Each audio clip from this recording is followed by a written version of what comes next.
dimensions. The direct dollar costs that it just costs us, right? And then the opportunity costs. So think of how long if you're spending 25 days to write a grant, that means that's 25 days you are not spending doing something else.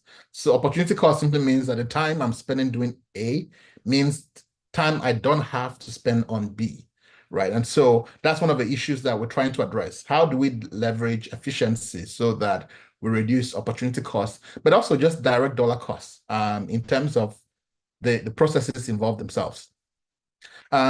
We all know there's lots of money in research and funding. This is from Community of Science. It says you have $109 billion in funding. Well, there's always so much money in funding until you try to apply for it yourself, and then you realize that okay, how come I'm never getting this dollars that are just everywhere? So it simply means that for you to increase the probability of success, you need to make multiple efforts, right? You need to try and apply over and over and over and make sure that each application is solid enough. So it's not just throwing away or throwing in very poorly written grant proposals and praying and hoping that one of them works. The probability of success increases exponentially with repeated tries and with just making sure that each proposal is solid in of itself. And so that's one of the things we're trying to achieve. The issue of spending a lot of time on grants is not just a problem that is unique to us here in the attendance. There are several news articles. This one says top researchers spend almost half of their time writing grants. And there are numerous papers in the peer review literature. It says it takes an average proposal 116 PI hours to write. That is not very far from what we have said in the survey we did. Again, this is just confirming that it takes a lot of time to write proposals. And I found this result very interesting here. It said more time spent preparing a proposal did not increase the chances of success for the lead researcher. So success is not necessarily a function of how much time you spend writing a grant. It's about how, at the end of the day, how many proposals can you submit and how good is the quality of each. So it doesn't really matter whether you spend 25 days writing one proposal or one day, like how solid is it and does it address current challenges? Again, this is just saying the same story. It takes a lot of time, a lot of man hours or person hours to develop proposals. And so the goal is how do we change that curve? Students in general resort to different ways to address the problem of proposal writing, because there are two problems here, right? One problem is that it takes a lot of time. The second problem is that people do not know how to write proposals. Like, it's not something that is really taught in schools. You just wake up one morning and somebody tells you, go and write a proposal. You're like, but I have never written one. How am I supposed to write one? So that lack of experience is also a problem. It's people have no idea on how to write that. And so one way people resort to is to go and hire other people to do it for them. So if you go on Fiverr or any of these other gig platforms, there are quite a lot of people selling services like, hey, I'm going to write you a research proposal. But again, from perspective of empowerment, how do we empower people so that they can do stuff like that themselves without having to go and hire somebody on TopTal or on Fiverr or wherever it is to write a proposal for them, right? And doing so in such a way that it's efficient and doesn't take them forever to write. So that's the whole point of the AI toolkit, to bring about efficiencies so that we reduce the time lapse between the time we create research questions and the time we publish them. On average now it takes about 4 years from the time you think up a research question to the time it's developed and published. That's a lot of time. That means that most times by the time the result is out, we are citing outdated evidence. So overall, the goal is reduce the time it takes to come up with research questions or to come up with research proposals, and in so doing, reduce that time lapse between hypothesis generation and publication of evidence. And one way we do this is to make the whole process seamless. Seamless is one of my favorite words in the entire dictionary because it connotes the idea of something that is without a joint. Everything we wear, from our clothes, all have seams. Seams is simply where two materials come together and we stitch them together. If you look at the baseball, you see there are seams here, right? But when you look at a table tennis egg, there are no apparent seams. You look at it round and round, it's just very smooth. So the idea is, how do we introduce the idea of seamlessness in research so that the different tasks we do are not just a bunch of um, very siloed and fragmented processes, but it's very fluid. From one point to the other, it's fluid and it's simple, so that you don't have to be a rocket scientist to do these things, that anyone can do it. So it's all about how do we democratize knowledge? How do we empower people so that anyone can do things like this?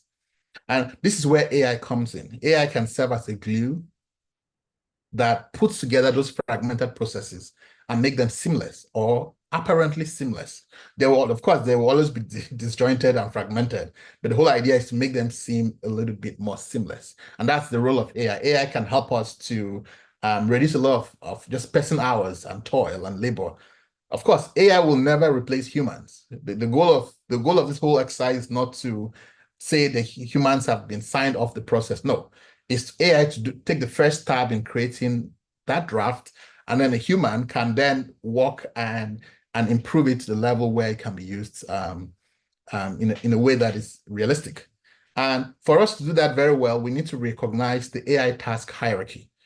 The task hierarchy is simply saying that there are some things that AI can do very, very well, and there are some things that AI cannot do very well at all. So for us to build solutions that work, we need to know those two differences. What are some of the things that AI can do excellently well, and what are some of the things that it cannot do? So it's simple. The things that AI can do very well, we use AI for those things. The things that AI cannot do, well, we don't use AI for those things, right? So on the AI task hierarchy, we have three levels of tasks. Tier 1 is correct work. So that means that 10 times out of 10, AI will get it right. So think of a task like we have unstructured data and we want AI to extract certain elements from it. It will always get that task right. It's a very simple task, nothing complicated there. So in that kind of case, that's just tier 1 work. There are no risks there. It's going to get it 10 times out of 10. Tier 2 work is just good enough work.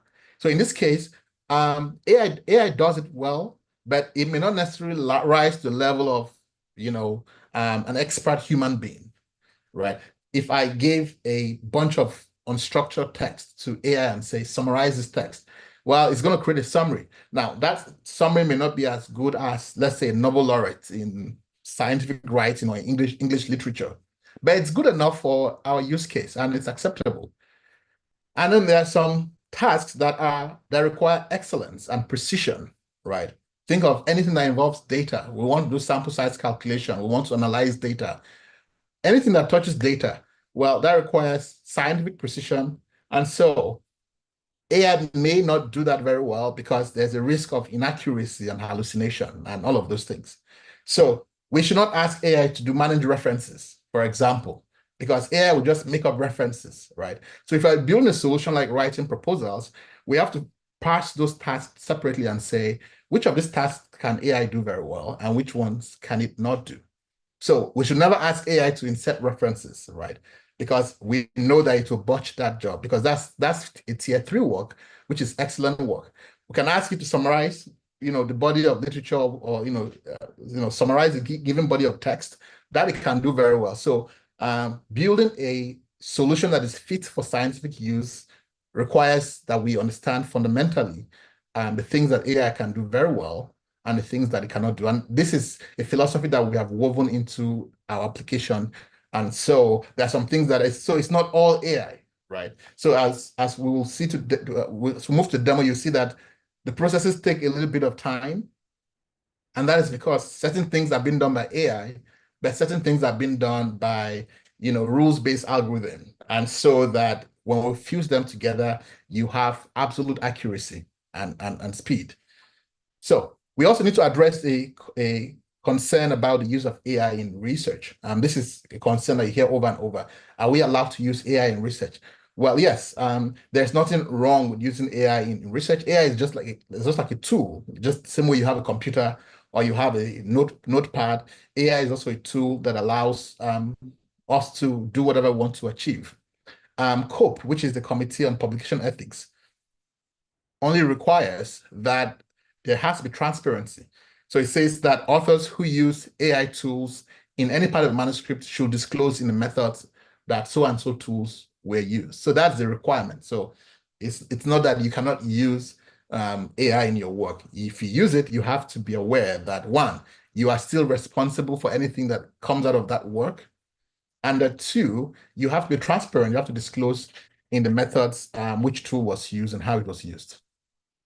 And so on our solution, which is the AI Toolkit, this is how we have implemented it. We've taken some things that AI can do very well, but we've also acknowledged things that AI cannot do very well. So anything that involves data, it's not AI. So think of things like sample size calculation. That is not AI. Think of things like references. That is not AI. So we have to now take those two solutions together, put them together, and create a body of work that you can use with full assurance that there are no just hallucinations in the work. Of course, you still have to be mindful of the path generated by AI and read through it thoroughly and make your own edits and revisions, because AI can make mistakes. So let us look at some of the tools that are part of the AI toolkit. Of this, we have some that are being released today and some that we are releasing in the next few weeks. So I'm just going to run through them and show you what they can do so that you can have an awareness of them. First on the list is cover letter generator. Cover letter is when you're submitting a work to a scientific journal. You need to enclose a cover letter with that submission. That's such a low-hanging fruit that no scientist should waste their time writing cover letters. So we're like, okay, let's create a tool that allows you to do that in a few seconds. The same thing with consent forms. Consent forms are an integral part of the research process. Unfortunately, when you look at most research, I'm on quite a number of WhatsApp groups, and I see consistently a culture of bad use of misuse of consent forms. Most studies you see have no consent forms whatsoever attached to them, or they are written in a way that does not meet scientific standards. So instead of describing to people that this is how you write consent forms, well, we have just taken the task to allow AI to create a standard consent form that has all the required elements that meet scientific standards. Then proposal generator. This allows you to generate a proposal either for your thesis, dissertation, or for a grant. And it is patterned after the NIH format. NIH is the National Institutes of Health. It's a US agency under the Department of Health and Human Services. And so we use the NIH format because NIH is one of the larger funding agencies in the world. And most people who write, research proposals for grants most of those target NIH. And so that is the pattern under which we have formatted. We've trained our AI to generate the proposals that you'll be seeing. And then we have the research question generator. What this does is that it takes in a rough idea and it uses that rough idea to create a research question for you, along with the objectives, the aims, objectives, and the hypothesis for that research question. So those are the 4 we're releasing today. Now we have some others that are coming soon in the next few weeks, like Collaborator Finder. So if you are doing a research project and you need collaborators, you can simply put in the topic and it will pull together a list of collaborators around the world and give you a similarity score in terms of how related or how relevant each individual's work is in relation to what you have put in as the input. The same thing with Journal Selector. You put in your work and it tells you which journals are a good match based on parameters you have selected. For example, you might want open access journals only, or you might want journals in specific languages only. So it will pull up all those records and also give you a ranking for which journals are best fit for your work. My personal favorite, which is coming soon, is Dataset Identifier. This is very, very important because most times you have a research question and you want to use existing data, but you don't know which data set to use. So what you do with Dataset Identifier is you put in the research question you want, it will pull up all the data sets in the world that you can investigate that research question with, right? And for each data set, it's going to tell you the variables inside that data set that align with that research question so that you can then review all of what is available and then make up your decision as to which data set to use for your work. Then we have also coming soon is a bias analyzer. So again, you put in your research question. The goal is we want to come up with a study design that addresses threats to both internal validity and external validity. So in epidemiology, we talk about, three major sources of bias that we're always concerned about are confounding, selection bias, and measurement bias. And so you put in a research question and the platform will analyze that and tell you, okay, here is how you should design the study. Here are some sources of bias or threats to validity you should be concerned with. And these are some of the variables that you should definitely consider in terms of all these threats to validity. And then lastly, for those in the social sciences, we have a theoretical framework, or it analyzes a given research question and proposes what social or behavioral theory that can underpin that piece of work. And so those are some of the things that we have coming. But again, for today, we have the four that we mentioned earlier, which will be released. And again, all of the four we're releasing today follow what we call the 1-1-1 framework. So it takes about 1 minute. And some of them may be longer than 1 minute slightly because they require just a lot more work. And it's not just AI that is working. It's also a lot of work going on in the background, for example, to do the references and all of that. So, but in general, roughly 1 minute to generate a research proposal or the work you're interested in, 1 hour for you to review and perfect the proposal, and then 1 day for you to get feedback from your collaborators. So the bottom line is that it's never meant for you to just take the work and just go and submit. You have to review it, obviously, and to make sure that it's fine. So what do you expect from anything that has to do with AI? Well, AI can make mistakes. So you have to be aware that there's risk for error with AI. What we're releasing today is a beta version. When we engineer or build products, what we release to the public initially is the beta version, which is just, hey, this is the trial version for you to see and use and play with it and provide feedback. So that goes for all of the tools we released on the platform. So all of those ones also went through a beta phase and now validated. This AI toolkit we're releasing today is different from the other tools already on the platform because it's a beta product. So that means that we expect you to provide feedback and and to use it, and we take your feedback very seriously. And so if you have feedback, you can always share it via email or via on our website. Right. And so what next? We have a rich pipeline coming soon. We have by the end of the year, we're planning to release the Chi-Squares full ecosystem, which is supposed to allow you to do anything that is research. What we have planned for the end of the year is the platform allows you to do anything that is research, from data collection analysis to manuscript writing and everything in between. So in short, you can write an entire manuscript under 1 hour, right? And so that is what we have waiting in our pipeline, and those will be coming out by the end of the year. We also have platforms being built that will do meta-analysis. If you've ever done meta-analysis, you realize it's quite a heavy lift. And so how do you build a platform that addresses the issue of laborious work, but also the issue of precision and accuracy, and allow you to do a meta-analysis within a very, very short time?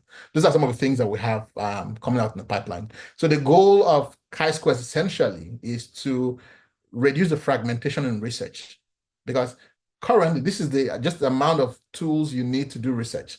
You collect data in SurveyMonkey or any other platform, you go to SPSS to analyze it, you go to Excel to create figures, you go to Microsoft Word to type your results, you go to EndNote to manage references, and the list goes on and on. But how do we replace all of those tools with one single application? So that's essentially what Chi-Squares is. That is the idea behind Chi-Squares. And so by the end of this year, December, or even earlier, we're going to release the full application that allows you to achieve that dream. And so, we would start our countdown very soon when that comes, but you should definitely follow us on LinkedIn to keep up with our progress. All right, so last question we need to address before we move over to do a hands-on demo of the tools is, how do you access the platform? Well, you can access the platform from the link, the website, www.chisquares.com. For those who are attending this event today, we're providing access to the platform so that you can try your hands on the AI toolkit and provide feedback. So our colleagues will drop a link to allow you to access the platform, but that's the same link that is here as well. All right, so I will take questions if there are any here if there are any questions that are here for us, I'll take them before we go on to the demo. So Lumi, are there any questions? Not yet. If you'd like to ask a question, you feel free to raise your hand or post it on the chat box.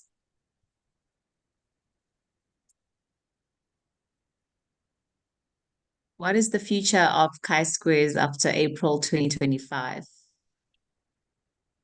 Okay. So I'm assuming you're asking in relation to the pricing. Well, after April 2025, you can subscribe, you can get on a free plan, you can get on an institutional plan. But maybe Lungile, maybe I should just do the demo of a platform, and then we can just take all the questions, because maybe some of the questions that might arise might be answered directly from the demo itself. So let's do that. So this is the UI of the platform when you log in. So let's start with the login directly. To log into the platform, you go to the website www.chisquares.com. That is the website of the platform. To log in, you click here to log in. I'm already logged in. And so here is a dashboard that allows you to see all of your work. And so here, for example, these are the surveys that I have. This is one survey that I have, the Positive Perspective Study Wave 3. I can click here to go to the survey. I can also select any other survey that I have to review it. The platform allows you to design all manner of studies, cross-sectional, longitudinal, mixed methods. Any kind of data collection is supported on the platform. It also allows you to generate analysis automatically, to generate study reports, like methodology reports automatically, and many other things of that nature. Here on the left-hand side are some of the features that are existing currently in the platform. You have the survey design, which is the part that allows you to design surveys. There is sampling, which allows you to draw a representative sample of any country in the world in seconds. There's sample size, which allows you to calculate sample sizes for any kind of, epidemiologic study. Survey bank allows you to access thousands of questions on different topics so that you can use them in your work. So the idea is that you don't have to reinvent the wheel. And then the focus of our meeting today is the AI Toolkit. This is the newest addition to the Chi-squares platform. And so to access the AI Toolkit, you click on that, and this brings you to this page. And you can see the different tools in the toolkit. There is the research proposal builder, which allows you to develop a research proposal. There is the cover letter writer, which allows you to draft the cover letter, the consent form generator, and the research question generator. And then we have the ones that are coming soon, which we mentioned earlier. So let's do a quick demonstration of each of those to see how they work. They all have their unique fields, and so we're going to try that and see, so that you can see for yourself how it works, so that when you're trying to do it later at home, you can also do the same. All right, so let's try with this one. But before I do that, let's see here. The history allows you to see what's all the things that you have created, all the work that you've done. So, for example, 7 minutes ago, I tried to create a proposal builder. This gives you an idea of what it looks like, what the output looks like. The proposal builder will come up with a background for your work. So this is the background. It takes the research question, the idea you've typed, and it creates a background for it. And then it also creates the research question and specific aims. So, so in this case, for example, let's go back to the history to look at that carefully. So in this case, my research question, or my search term, was just simply tobacco control. That was all I typed in, right? The proposal took that and suggested a topic, which is supporting policy change through evidence-based research and collaboration, evaluating tobacco control policies in Nigeria. That was a topic it proposed based on just that search term, tobacco control. It provides a background, right? The background is based on what it has synthesized in relation to that topic. It provides the research questions and specific aims. There's one research question for each search. So in this case, this is the research question that it has formulated. Is there a relationship between tobacco control policies and tobacco use in Nigeria? It tries to ensure that the research question that is proposed meets standards. For example, obviously, a research question must end in a question. So it ends in a question. It also tries to ensure that whatever it has proposed is actually novel and fills a gap in knowledge. Yeah? And so that you address issues of novelty in the question itself. And then it talks about it proposes aims. So you have 3 aims are proposed for each research question that you search. So you have aim 1, aim 2, and aim 3. Again, this is patterned after an NIH proposal in general. So each of the aims try to examine a facet of that topic that has been proposed. So for example, aim 1 seeks to investigate the impact of tobacco control policies on smoking prevalence among adults in Nigeria. Aim 2 seeks to identify the barriers and challenges in enforcing tobacco control policies in Nigeria. And aim 3 seeks to evaluate the effectiveness of existing tobacco control interventions in Nigeria. Under each aim, you have objectives. So for example, here on aim 1, we have objective 1, 2, and 3. The objectives simply talk about how that particular aim will be investigated. How are we going to answer that aim, right? So each research question, you have one overarching research question, and then you're going to have 3 aims under each. And under each aim, you're going to have 2 to 3 objectives, which detail how that aim will be met. And then you also have a hypothesis for each aim. The hypothesis talk about a hypothesis simply means a scientific guess. So it's talking about the predicted direction of a result, right? Based on the overall framing of the aim. So that's what you see in the research questions. Next, it talks about the significance. The significance simply means why is this topic important, right? And again, based on NIH guidelines, there are specific parameters to discuss in terms of why or how a research question is significant. And so this takes that framework, that NIH framework, and develops the significance. Again, remember that all we had in the search was tobacco control in Nigeria, right? It takes that phrase, which is not even a research question, and formulates a research question that is testable and can be answered. And so this is the significance. Next, we have to address the innovation.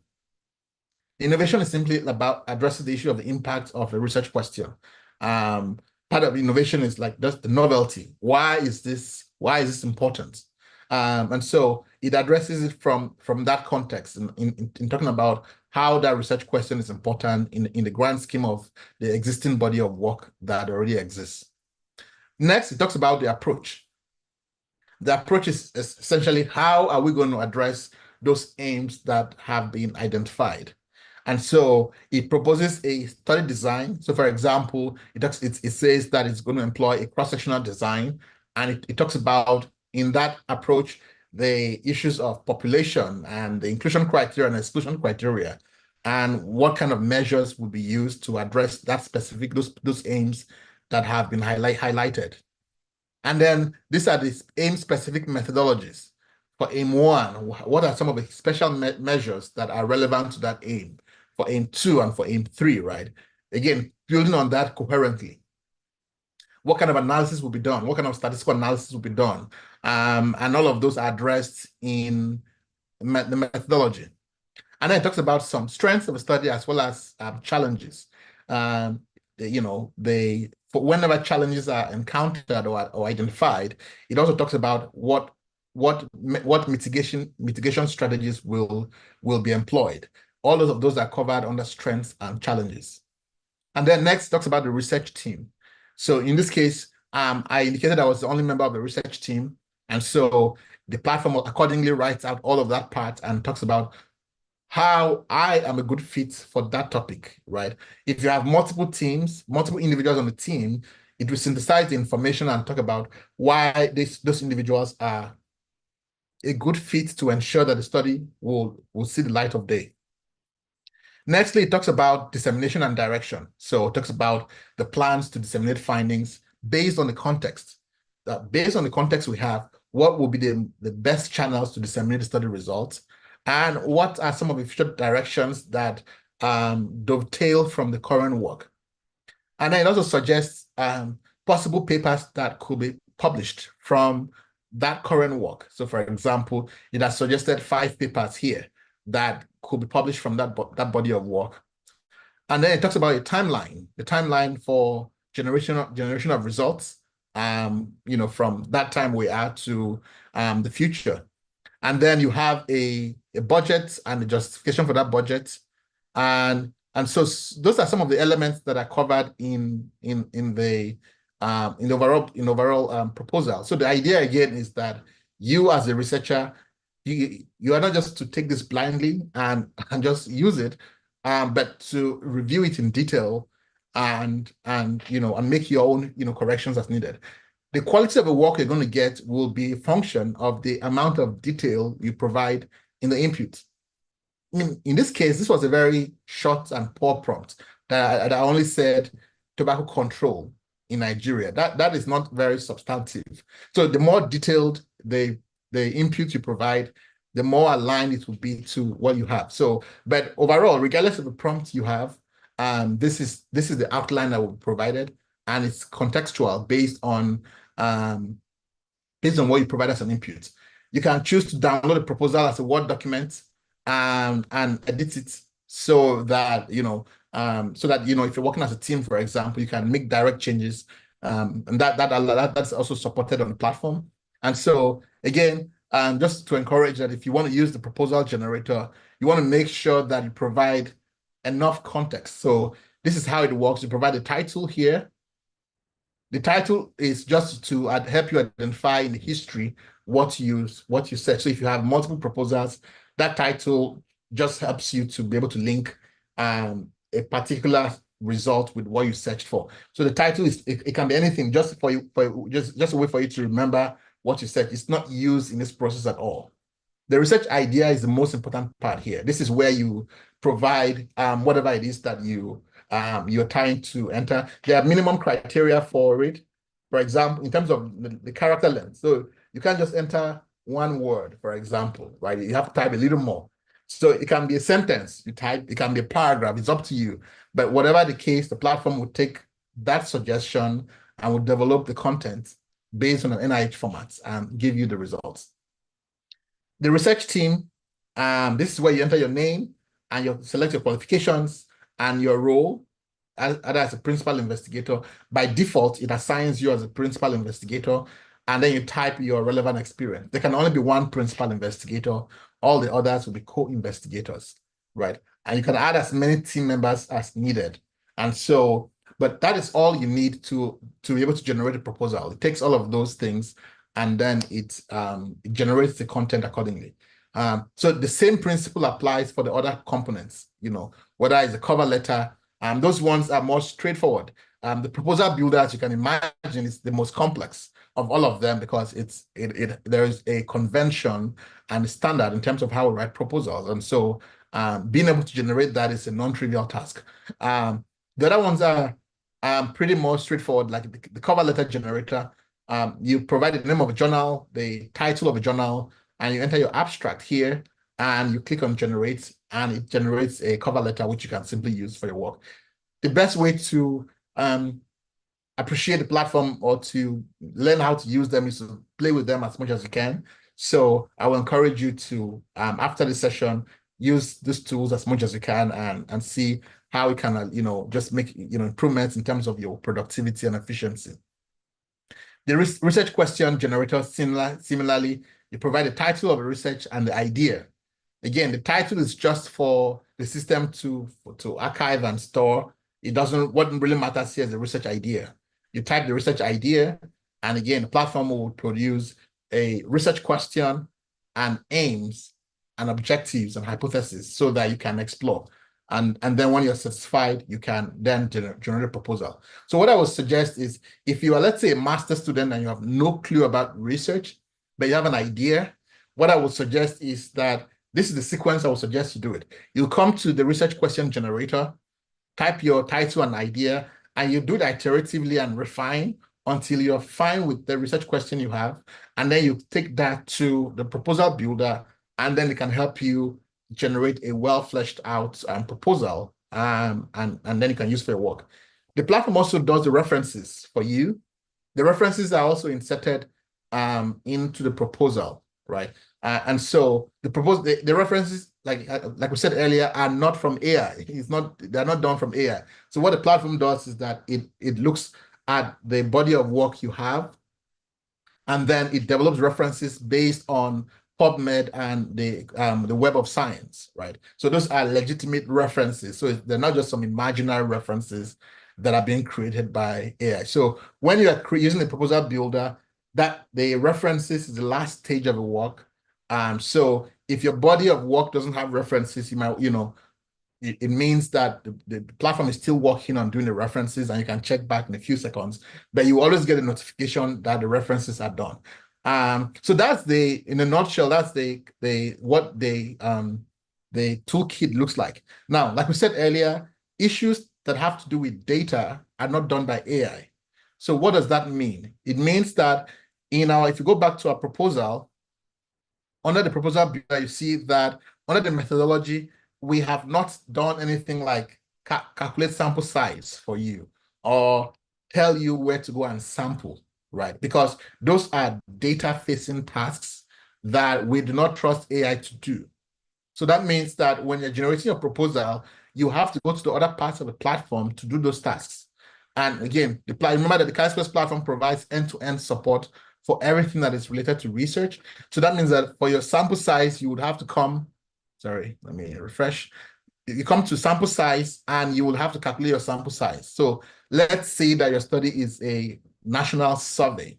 You start new sample size, you select the study design you are interested in. In this case, we're interested in a cross-sectional study. Since we're talking about a survey, we'll say, let's say when our outcome is categorical. So we'll select a percentage of the outcome. The platform gives you default values of some of those fields, but you can change them as needed. We also provide hints that give you a guidance for what each of those parameters are, right? And so you can then get your results from the platform, but not through AI. Remember, the Chisquares platform is a very expansive ecosystem. And so AI is just a small fraction of what is offered on the platform.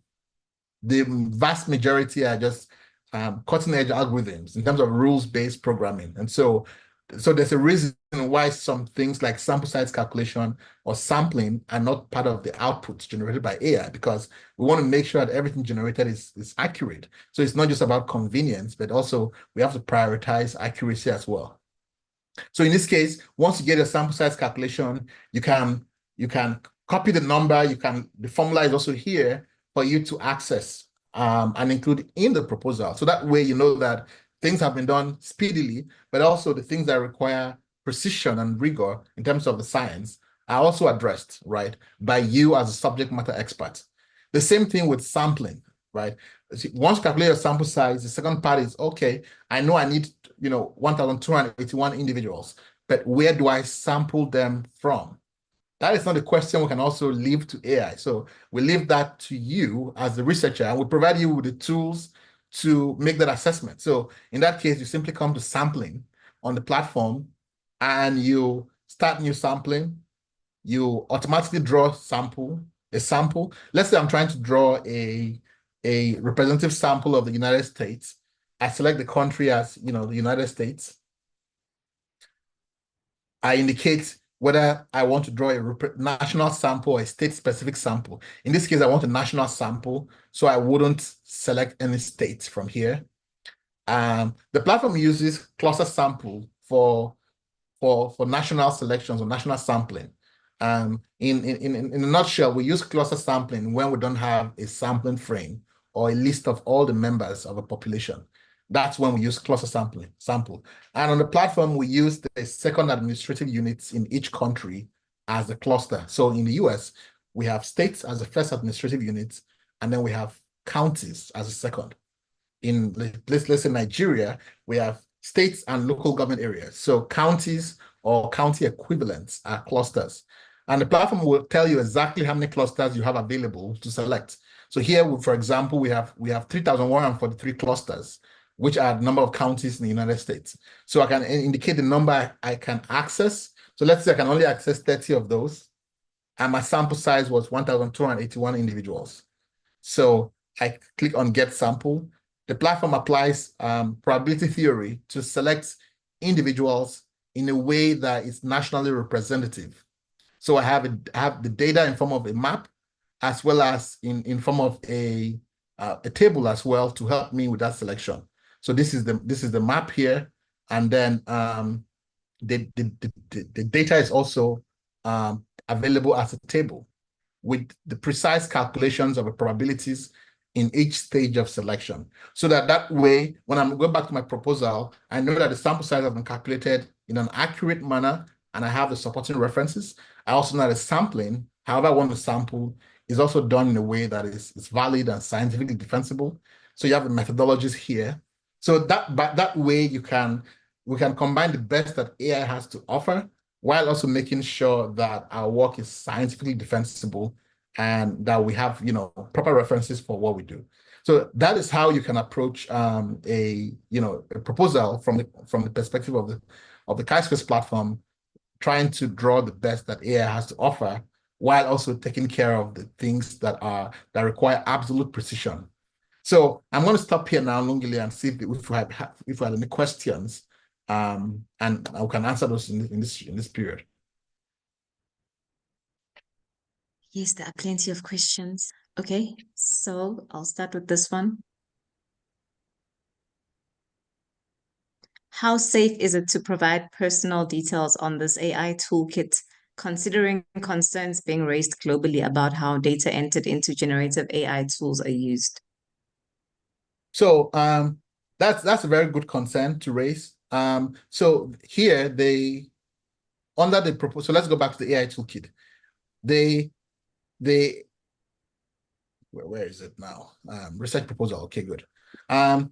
If you're concerned about your privacy, which is a legitimate concern, you don't have to enter you can enter decoy names, but provide the actual qualifications and roles and relevant experience, right? The name can just be a dummy. But again, the question is there any information that you are providing here that may not necessarily be available, for example, on your LinkedIn page, for example? What is being asked here is not sensitive information. So this is information that you may already have on the public domain, right? So it's not asking about anything sensitive. But if you are concerned about issues of privacy, one way to avoid that is to just provide a decoy name, and then provide actual qualifications, so that when the platform is writing up that section of the proposal that has to do with team, it will use the decoy names, but weave in the actual narratives about your relevant experience, so that you can then take that work and replace the decoy names with actual names. That is one way I would do it if I were concerned about privacy concerns. But that's definitely a valid concern. Okay, so I will also be unmuting people so those who raise their hands can ask their questions, and I'll just go according to the way, as the names appear on my screen.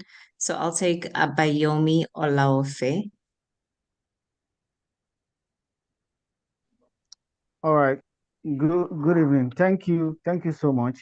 I think I've been enjoying the whole form of using a chi-square to conduct research and also analysis. Thank you so much, sir. And it's a brilliant initiative. So my question is, how do we then, from the former question that someone asked now, how do we then ensure data protection? Does it mean that our data cannot go public, or can someone else, probably the administrator, can they access our data? that we've probably analyzed on the platform. And also, I want to ask that which programming language does Chi-Square use? So those are my questions. Okay, so we have to make a distinction between the AI toolkit and the rest of the Chi-Squares platform. The AI toolkit is, takes your information, right? And we use AI to synthesize that information. There's really nothing here that is sensitive information, right? So here, that's the answer to the previous question, that if you're concerned with putting your name in in the public domain, then you don't actually have to enter your name. If short of your name here, there's no other identifier. Your qualification is not an identifier. Your role in the study, whether principal investigator or not, is also not an identifier. So that is the part of your question that has to do with the AI toolkit. The rest of the platform, in terms of your study, you are the only one that has access to your data. So let's say I design a survey or I design a study, nobody else has access to that data except you, right? So, well, except if you invite collaborators. If you invite collaborators and you assign them privileges, well, that's you, right? You assign them those privileges. So, but nobody on the Chi-Squares team can access your data. So the data are yours and yours forever. So I hope that answers that part. Regarding your second question about what programming languages are used on the platform, a lot. It depends on what we're doing. So we use technologies like C# and Rust and Python and and R and a whole bunch of other languages. It depends on what we are trying to achieve. This is a very, very complex technology, and so there are certain tools that are more optimized for certain things than others. And so it's based on what the need is and what we're trying to solve. But we always try to optimize, performance and make sure that the tool that we're using is just the best possible in the world, And so I believe that answers the second part of your question about the languages or technologies used to build the platform. Thank you. So I'll read one question. Can Chi-Squares be useful in getting and analyzing data from CBN, Statistical Bulletin, federal GDP, inflation records, etc.? Yes, so we're releasing the full ecosystem. So what we've released, the Chi-Squares you've seen today is really just the tip of the iceberg. By the end of this year, we're releasing the full Chi-Squares platform that you can do anything that is data related. You can bring in data sets, you can analyze, you can genuinely write an entire manuscript under 1 hour, which includes bringing the data set, analyzing it, writing up the results, writing the whole part of a manuscript, doing your references. You can even submit to a journal under 1 hour, right? And that is the full ecosystem of the platform that we're going to release in the next few months. But for the current components of a platform that you have available now, it addresses only issues of study design, like the features you see here, survey bank, sample size, sampling, survey design, and most recently the AI toolkit. All right. All right, thank you. David Newman. All right, thank you. This is very interesting. I just have a few questions.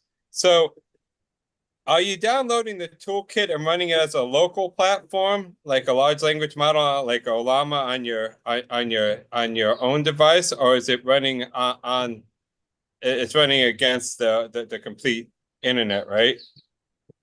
So you could also point it at data from your device and suck that in as well, right? Like you can create your own rags or whatever for it, or is that already built in? So we integrate our solution with the API from the providers, and that's how the solution is created. Right. Okay. All right. So so when you have your data and you're running against not only the AI part, but the whole Chi-Square toolkit, the kit, is your data on a platform or is it on your local machine? No, the data on the cloud. This is we use cloud It's based. all going to be, so your data so our data will have to be on the cloud. If it's medical data, is it HIPAA protected on the cloud?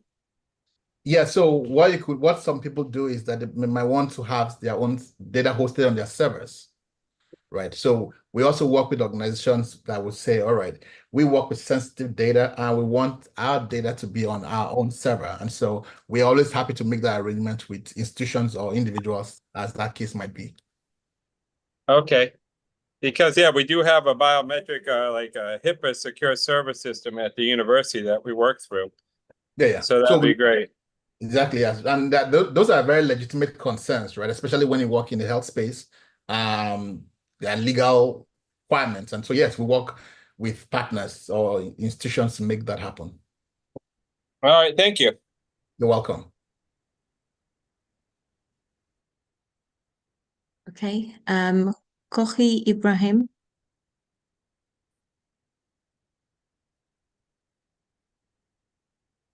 Dr. Tanimu. Good evening. Yes, good evening, Prof. Good evening. Unfortunately, your line is breaking. Maybe it's just me. Good evening. Yes, good evening. Okay, so my question is this, for other like engineering to develop engineering proposal. Do you think you can? Do you think you can type your question instead? You're breaking really badly. I'm not sure if it's from my end only, but I just cannot make sense of what you're saying. So maybe you can type it in, please. Thank you. All right, I'll read a question asking from the background of doctoral thesis in management sciences, wherein it is required that you submit about 150 pages of proposal divided into 3 chapters of introduction, literature review, and methodology rounded with references. How can Chi-Squares platform assist? So again, the Chi-Squares platform is serving in this case to just give you a roadmap, right? But you have to develop the rest of that road yourself in that kind of context. And again, the Chi-Squares platform is modeled after an NIH grant system. NIH is never going to require 150 pages. That's quite a lot of pages, by the way. Like 150 pages of proposal. That sounds like the actual thesis or dissertation itself. But anyway, let me stay on track on the topic, the question. In that case, what you will then have to do is you'll then take the work and build on it, right? Again, like we said earlier, AI is not meant to replace humans. The tool is not meant to replace you. The tool is meant to give you pointers. And this is particularly very useful for somebody who has no idea where to start. There's nothing more frightening than an empty page of white paper. Like you just stare at a blank sheet of paper. That's quite scary. So what it does is it solves that problem for you and gives you like several pages of something to start from, and then you can build on that. But I would say that your institutional requirements are more on the fringe cases. Most institutions will not require 150 pages of a proposal. But in that case, that's what you will then do. Thank you. Charles Chibuisi.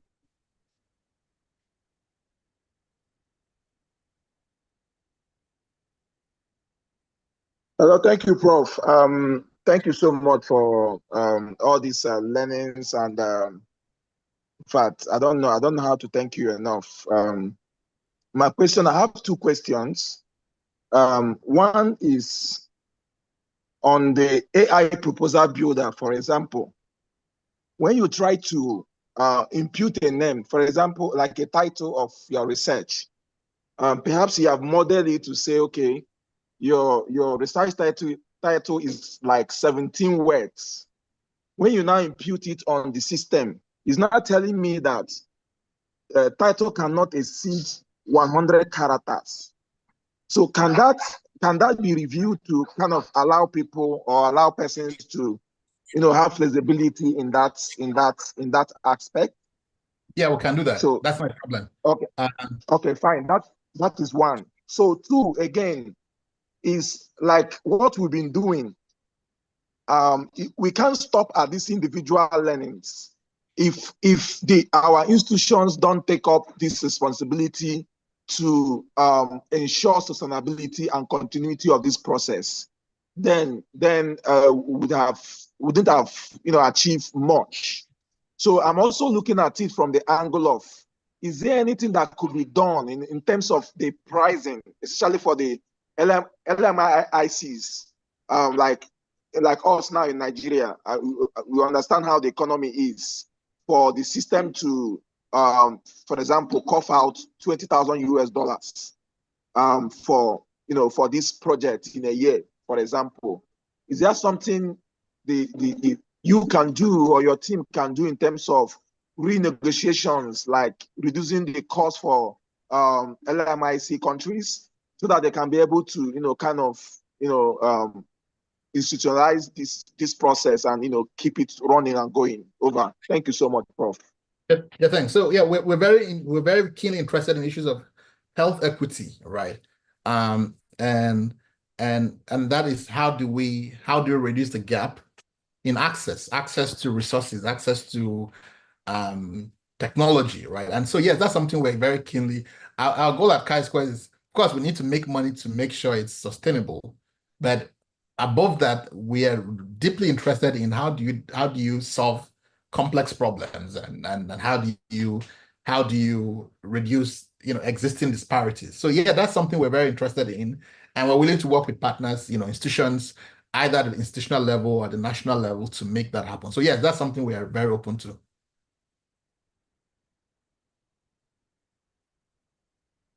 All right. All right, thank you. So sorry, I can't read all the questions because there are lots of messages on the chat box. Charles, you want to continue?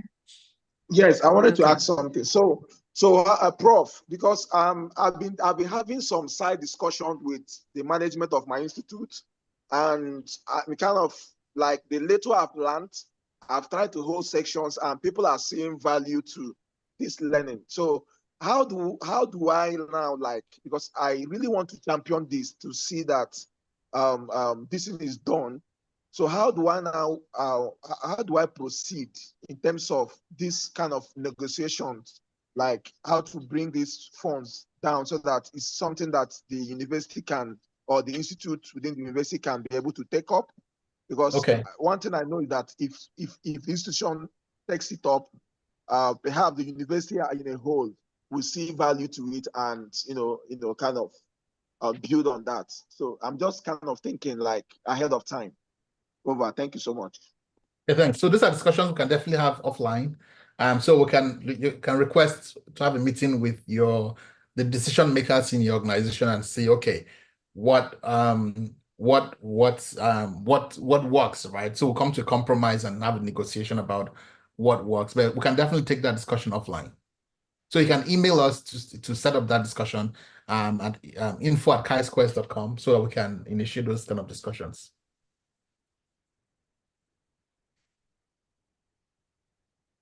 Thanks, Prof. What is the future of Chi-Squares for individual users? I noticed that the central theme is that Chi-Squares is centered around medical science. In brackets, I stand to be corrected. How easy is it amendable to other discipline? Okay, so that's the question. It is, Chi-Squares can be used for any discipline. The approaches or the methodologies are agnostic of discipline. Whether you're a social scientist, for example, the research questions may be different, but the underlying approaches are the same. If for example, your research question is examination of the role of social identity on conflicts, well, it's the same thing, right? You're looking at the relationship between an exposure, which is social identity, and an outcome, which is conflict. You still have to worry about issues of compounding influence. So the point of what I'm trying to say is that maybe I use more examples in clinical issues, because that's the kind of work I do. So obviously when I talk about things that I can relate to more of the time. But in general, the platform as a whole, you can use for any data collection And maybe we can start using more examples in social sciences to make people understand that it is broadly it's agnostic of your discipline, really. Right, thank you. I'm going to ask those who posted their questions much earlier to kindly post them again, because there are lots of messages that are not really related to the topic. So for now, I'll let Olayinka Yusuf ask a question. Thank you so much, Prof, and also the anchor. I'm really glad that I participated in this session again today. I'm not new to Chi-Square, and I've also had some one-on-one with Professor Agaku. Now, I think a question that I asked before, which I was going to ask, was partly answered in the question of the guy that asked about the use of basically secondary data. So I'm really looking forward towards that, because there are some data that we have at the moment that we would like to explore with this platform. However, my question is this. I'm aware also the collaboration Chi-Square is having with the NUC, and how they are trying to get across with universities to use the platform so that this would be a continuous process. So I want to ask, by the end of the year, when the platform will become a complete ecosystem, will it still be possible? And I mean, the NUC arrangement, will that still be on by then, so that we will still be able to have that current package to exercise the complete feature before it goes off, if at all it's going to go off? I hope it does not. But I hope my question is understood, sir. Thank you. Yeah, that's a very good question. And so let's just say now that we're going to leave it open and see how the lay of the land is. Some of these computational costs are extremely high, as you can imagine. Like, it's some of this the cost. So it's for it to be sustainable, right?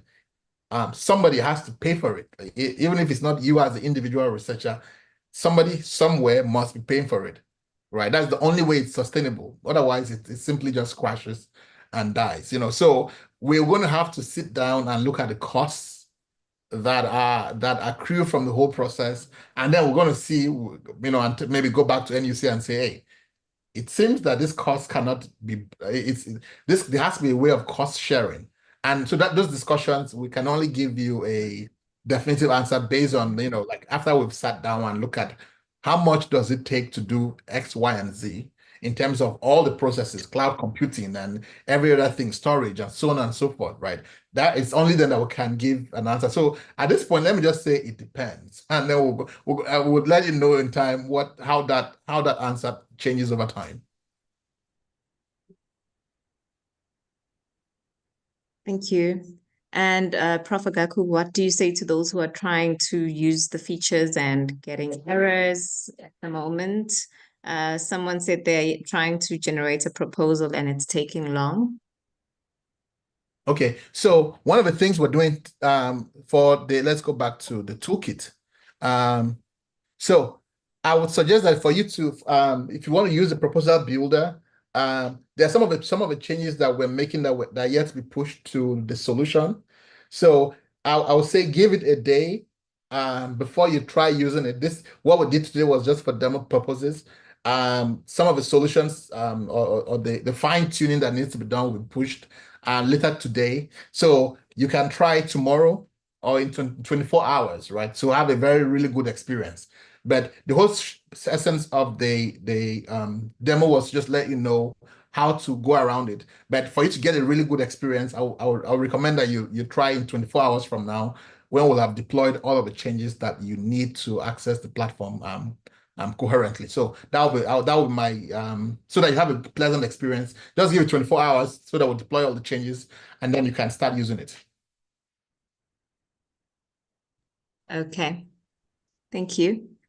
I am rewriting my question. Can the formulation of research questions indicate whether they have been already addressed in literature review, or they represent a genuine gap in existence research? The platform does its best to assess that, but ultimately it's your job as the researcher to determine. A gap in the literature can only be inferred. So you read the studies available, and you say, Mr. A said this study said this, and this said that. It's clear to me that nobody has said XYZ. That's something that is inherently human, right? And so the platform does its best to tell a gap, but it's at the end of the day, that's why we said that it's ultimately your responsibility to sign off on the work that has been done. So the goal is not just to take what has been done and just use it, but to really go over it and make sure that it makes sense. So in a nutshell, it's supposed to help you, not replace you. So you have to still do some work. That's the point I'm trying to emphasize. Thank you. Dr. Nwakile, Peter C.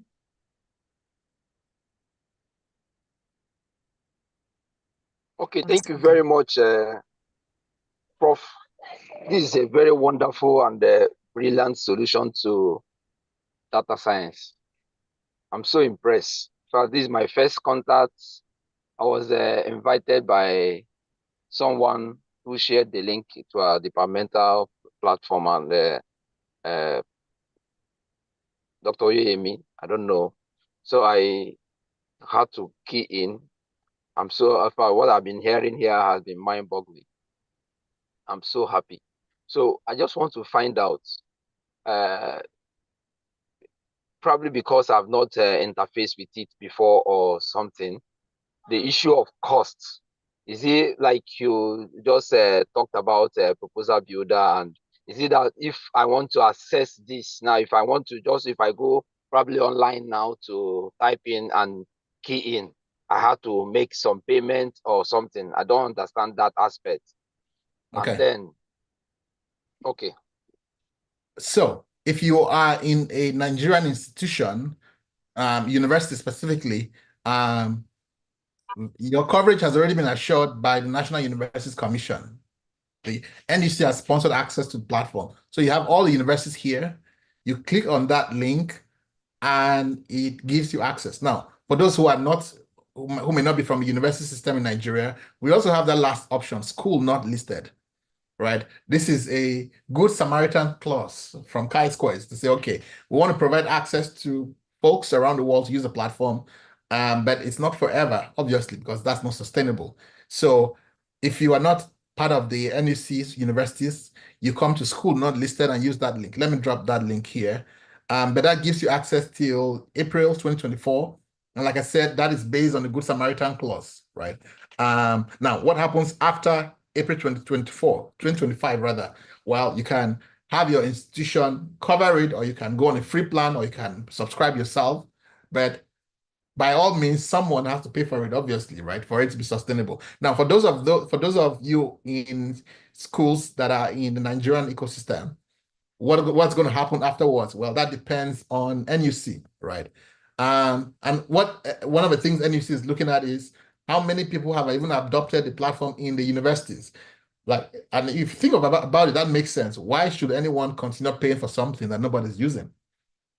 So one of the things you can do is to make sure that you drive adoption in your own institutions so that there is a clear, compelling argument that can be made to NUC that, look, this is something that is in need in the institutions that people are using. We need to continue sponsoring it, because it's easier to address things like that at a systems level, as opposed to saying individual institutions should solve the problems by themselves, or worse yet, that individuals, human beings, like this individual faculty or students should solve a problem. People don't have that kind of money, right? So it's best if we did our best to make sure we drive adoption so that there's a clear, compelling reason that we can take to NUC or to TEDFund and say, hey, look, this is a key tool that is in use that people need. And so there's a compelling argument, but short of that, it's hard to make an argument for why there should be continued sponsorship of it. Okay, any other questions? Yes, plenty. Okay, I found the presentation very interesting. Okay, this is for we'll share. Okay, slides will be on our LinkedIn page, and we're busy sharing the recording link. We'll also share the link to our LinkedIn page shortly. Sorry, there was a question, but they keep. Okay, let me just get someone to ask a question verbally while I check the chat box. Ishmael, and once you've asked your question, please lower your hand. Ishmael?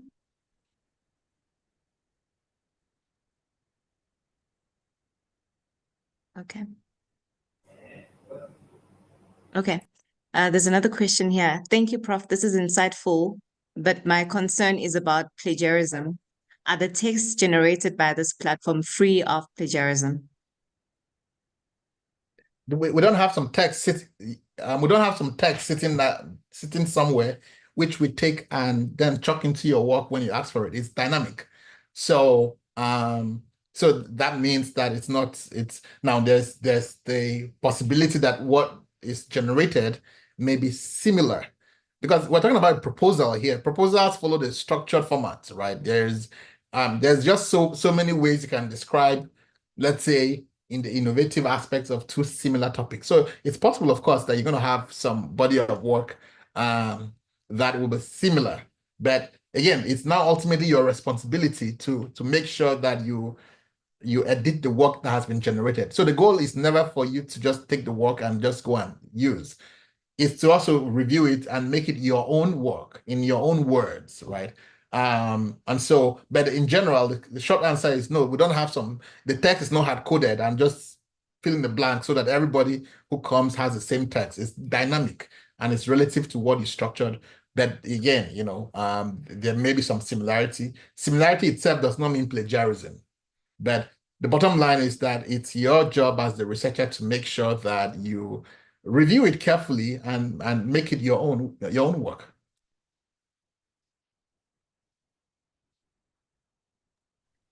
Thank you. Can it develop a technical proposal based on the terms of reference given for the survey study of an organization? The platform can only develop a proposal, but just to be clear that there are different styles of formats for proposals. The format we have used on platform is NIH, the National Institute of Health. The proposals, for example, for an R01 or an R21, or an NIH grant in general, which follows a very specific format, right? So for your technical proposal, the format may or may not align with an NIH format. So it's, again, your job to then take the output and then customize it for what you intend to use it for.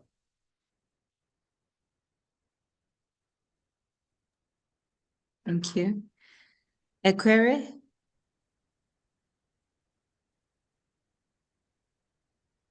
A query? Are you still there? You can unmute yourself and ask a question.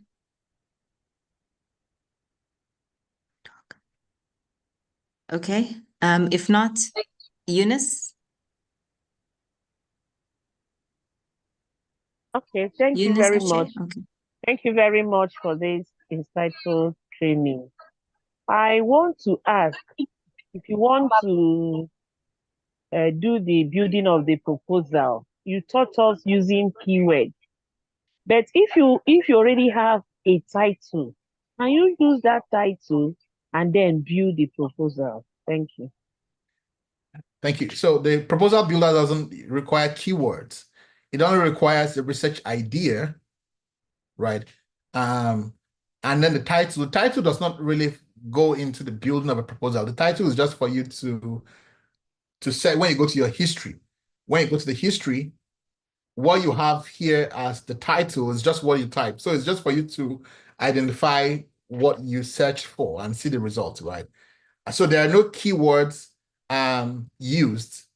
We use keywords somewhere else in the platform. Like if I'm trying to create a new survey, we need keywords there, but in the proposal itself, keywords are not used. So you provide the idea for your work, and that idea is what is used to develop it. So make sure that you make the proposal, the idea as robust as possible, as descriptive as possible, so that you can have results that make sense to you.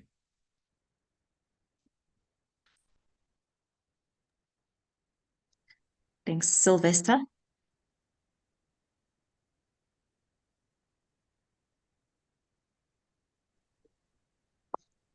Okay, thank you very much. Good evening, Prof. I want to say thank you so much for this opportunity. I have been exposed to the possibilities of Chi-Square, and I'm grateful for that opportunity. So very quickly, my question, I had asked the question earlier, but there's a part of the question that wasn't, your response that wasn't clear. I'm a librarian based in Delta State University of Science and Technology. And our job role requires us to promote and advocate for responsible usage of AI tools. With many people and many students and researchers jumping on AI tools nowadays, one thing I personally have started to do is test these AI tools, see some of their limitations, how they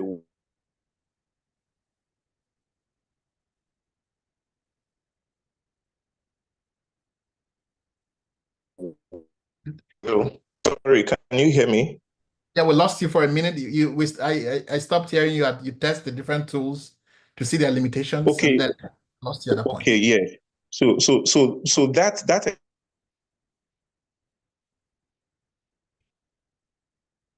experience helps us to teach.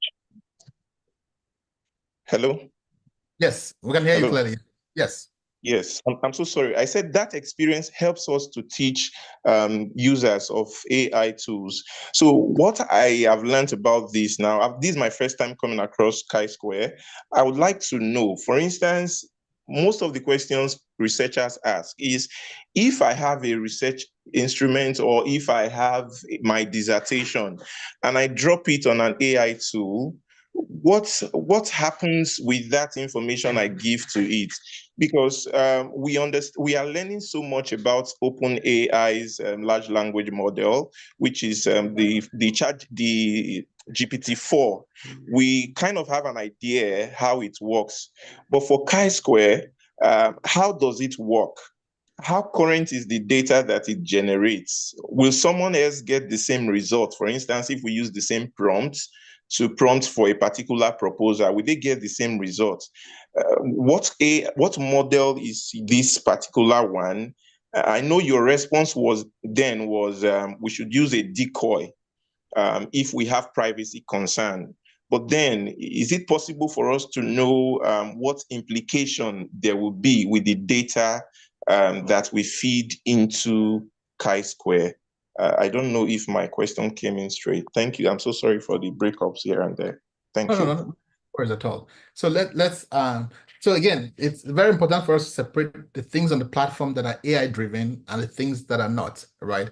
Because that is central to the issue of intellectual property and data privacy and even regulatory issues. Now, when you conduct a survey, like this is the survey we did earlier at the beginning of our session to see the overarching themes. Several things, anything that has to do with data on the Chi-Squares platform is not involved with AI. So let's say the analysis report that we generated an analysis report, right? Which was this one. This has nothing to do with AI, right? So that means that if you run this analysis 1,000,000 times, you're going to get the exact same result. The platform knows, so when you create questions on the platform, you see the variable names. These aren't just some random words. Each variable name has some genetic, like think of it as a genetic code embedded to it that tells the platform what kind of variable it is, how it should be analyzed, and how it should be visualized, and so on, right? This is how the platform gets instructions to know that this variable should be analyzed this way, and this is how it should be visualized, right? This is not AI. Anything that has to do with data, right, analysis of data cannot involve AI. So because science, for it to be science, has to be reproducible, meaning that if I took this data set and analyzed it, the individual gets the same result. So your data sets, which for this project, for example, this is your data set which you can download. This data set does not leave your account. So it's not that we're taking your data and sending it to OpenAI and say, OpenAI, analyze the data and give us results. No, all of the analysis have been done locally on the cloud and based within your own account, right? The data never leaves your account. Now, when you say, all right, other things like I want to generate, for example, a code book, the same principle applies. A code book is simply a data dictionary that allows you to make sense of the data, right? Or things like methodology reports. The methodology report is simply a report that allows you to know how the study was conducted. So for example, if we downloaded a methodology report for this study we did, let's look at how some aspects of it involve AI and which ones do not, and how that is processed. So this has been written already. So let's look at let's grab the methodology report and let's open that. So this is the methodology report that has been written by the platform in seconds, right? So perceived challenges of developing a research or grant proposal. And so here, you have the platform writes out the background and motivation for the study. It talks about the study design, the study participants. It talks about the survey administration, the survey questionnaire, the limitations. The only part of this report that is generated by AI is the background and motivation, right? And that does not involve your data. Your data is not being sent to OpenAI to say, no, it's just based on the title you provided and the keywords, right? That is what the platform uses to write the background for your methodology. Every other thing is based on the metadata that you have in the process of generating your survey. The platform tracks all of those metadata, and that is what it uses to write the report for you. And the whole idea is to make your life easy so that you don't have to carry a jotter and be jotting things that, I started a survey on this date, and I have so many and so participants. No. All of that is tracked automatically by the platform and used to generate reports for you, right? So the vast majority, 95% of what you're doing on the platform does not involve AI. It's just solid programming that has been built into the platform to ensure that the results are reproducible and meet scientific standards, right? One of the differences between Chi-Squares and most of the survey platforms is, it's in this case, it's not just some guy who dropped out of college and has some solid knowledge of programming and says, let's write a platform. Chi-Squares is built by researchers who, above all, are very aware of standards for science and research, right? So all of those things are baked into how we write code and how we approach architecture and how we build solutions. So now to the other side of the question, which was about the prompts. So as you can imagine, whatever output you get is based on how you prompt it. Now, if you took so the question is, what stops me from just taking a prompt from and going to ChatGPT and writing it out and say, hey, ChatGPT, write me a proposal for NIH. Well, you can try it and then you can compare the quality, right? Of the work you get there, because again, the prompting based that generates your proposal on the platform is very carefully done, right? It takes on thousands of NIH proposals that have been successful and builds that framework that is used to prompt it. So again, this is saying that, if you are comfortable going to OpenAI and doing it yourself, of course, we always encourage folks, do whatever seems best to you. But for an individual who has no idea of how an NIH proposal is even supposed to look like, then they would pretty much find a lot of value in that. So again, the idea is, explore, do whatever makes sense for you, and you can even compare, right? I think that's one of the best ways to assess the validity of the performance of any platform. Do it the way you know how to do it, and then do it on the platform, and then you compare, right? You have something to compare. You can say, oh, wow, I think the difference is like day and night, or the difference is so and so. You can then make a very well-informed conclusion yourself. I hope I answered your question.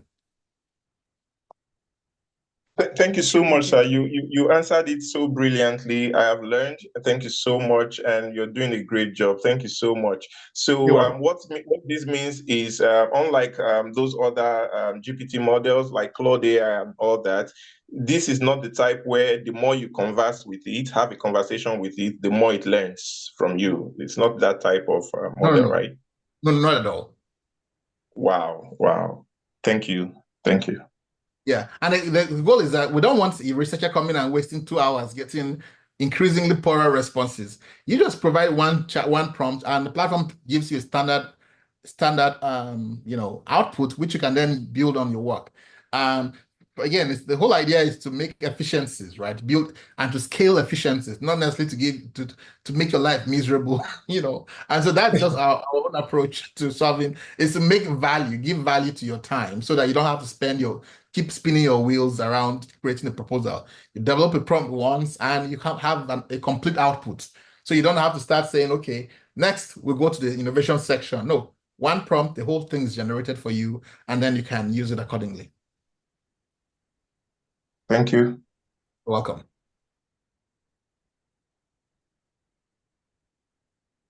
Someone asked if there's no option of importing already collected data on Excel spreadsheet.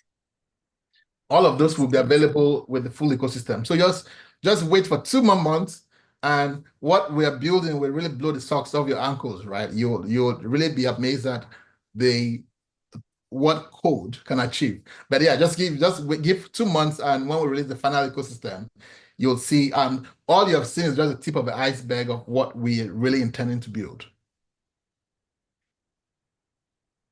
Can this platform generate literature review for a project topic? All of that will be in the full ecosystem we're releasing in the next few months.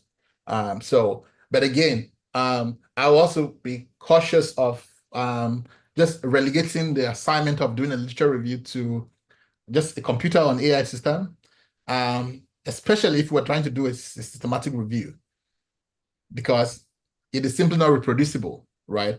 And so one of the hallmarks of a brilliant but naive or inexperienced engineer is trying to optimize that which should not be optimized. So as researchers, right, who are also engineers, we have to know, okay, there are some things that a human being should do themselves, and there are some things that we can leave to automation, right? Experience means knowing the difference between so the issue is not whether it's possible in terms of just automating it. The issue is, does it even make sense from a scientific perspective? If it doesn't make sense from a scientific perspective, then we'll say, well, you got to do it yourself, right? We'll try and make it as seamless as possible for you, but to make sure that there are issues of reproducibility. So these are some of the judgment calls that we make from one feature to the other when engineering the product architecture in general. Thank you. Some appreciation, not a question. I just generated a proposal. It took a few minutes, but it's amazing. Thank you so much, Dr. Agaku. Thank you. And like we said, just you can give it like 24 hours. Of course, it's still going to work now, but if you really want to have a seamless experience, you can give it 24 hours so that will push the final changes that are needed. So then you can then proceed. And of course, it's going to take a few minutes. It's not the text is not being generated. We are really taking care to give you the best quality work, right? So that takes time. So it takes time to, for example, generate references. And so it's not just taking some output and giving to you. It takes time because it is carefully going through each generated content to format it, to make sure that it aligns with standards that we have imposed, to make sure that it searches the literature. Because sometimes you just want a proposal, like if you're in the business of research, sometimes you are trying to respond to a grant or to a call for proposal, and you just want something to just send, right? But it still has to have references and all. So the platform still goes through that process of generating references. Of course, that takes time. It takes time for it to go to PubMed and Web of Science and read the literature, and it automatically put those references for you at the end. All of those things take time. That is why it's not just something in 1 second, because the work is a non-trivial task and it would necessarily take time. So I hope that context helps. Thank you. Alice, your hand is up. Please unmute. Hello. Adebambo. Yes, good evening. Yes. Yes, this is Adebambo online. Good evening. Thanks Hello. for. Hello. Can you hear me, please? Clearly, yes. Yes. Good evening. Thanks so much for the lecture. And let me say, I count myself to be among the lucky person to be among those people that receive lecture tonight. Actually, I've been finding it very difficult to write anything on proposal as a beginner. I remember when one of my lecturers gave me one topic, and he gave me some materials on it that I should be able to develop a proposal on that topic. But I find it very difficult in such a way that when I was doing my project on PGD, I gave it out for someone to write it for me. But I now make a vow that whenever I'm going for my master's, I'll make sure that I'm able to write the proposal on my topic by myself. But thank God that I'm among those people that will receive this lecture tonight. So it's really boosts my courage on how to write a proposal as a beginner. But there's one question that I have. That question is, how can I choose a topic for my proposal? That is number one. Then another question is that, as I study computer science, assuming that I have a topic, for instance, food automated canteen, can this artificial intelligence generate a programming language that I can use to write the proposal when it's come to the answer to the output of the project? Thank you. Okay, so the second part of the question, you don't need to write a programming language. The platform, the whole point is that the platform will write the whole proposal just for you. It doesn't matter the topic. So whether it's food automation in canteens or whatever the topic, you just put it there. The platform will write everything for you. Now, you still have some work. You have to still read it and make sure that you can make changes. But it gives you that takes away at least 60% of the work of you. So you can then focus on just streamlining and making sure it's correct. That's why you are able to download the proposal that is generated as a Word document, so you can make the needed changes to it. But the first part of your question, which was, I'm sorry, did you have a follow-up question you wanted to ask? Yes. And now, what are those mistakes that I need to avoid when writing a proposal? The proposal has already been written for you fully. So you just have to review it to make sure that what has been written is what's in your mind, right? You might reframe things, and then if you want to make sample size calculation, we have provided that you have the tools here to do it, right? But it's, and it's AI, right? So you should always go in knowing that, I think AI may have made some mistake, right? I think that's a good way to go about it. So it's very hard for AI to be 100% accurate. So go in with an open mind and say, I don't know what I'm going to find. So we can't give you a checklist of things to look out for. It's because we don't know what's in your mind. So you have to just customize the proposal to your own taste. It's like you go to the market and buy a gown, and you then go to a tailor to fit it to your own size or shape. That's the same thing, right? The platform will give you a proposal that is customized to the question you put in, but the whole point of reading it carefully is to make sure that you actually own it. You understand it. If there are issues you need to tweak and to perfect, you can do so yourself. As far as the first question, which was how do you get research ideas? There are many ways to do that, right? One is you can come to the platform here and pretend to start a new survey, right? So if you come to survey design here, and you click on start new survey, let me show you one trick you can use. You say, let's get started.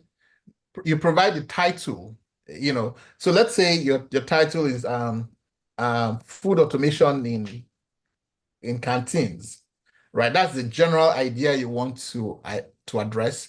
Now, the aims, you can click on generate with AI. The platform will now look at that topic from different angles.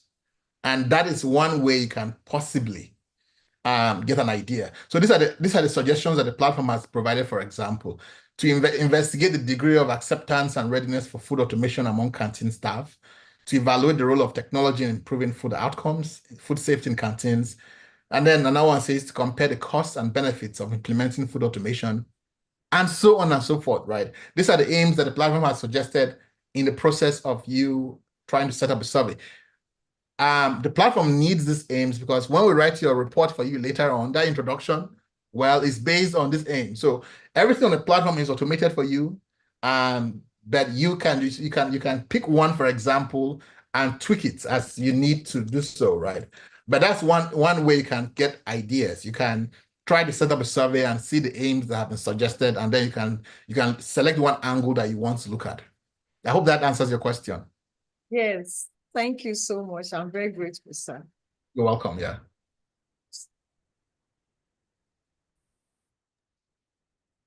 Okay. Oh, Abolarin.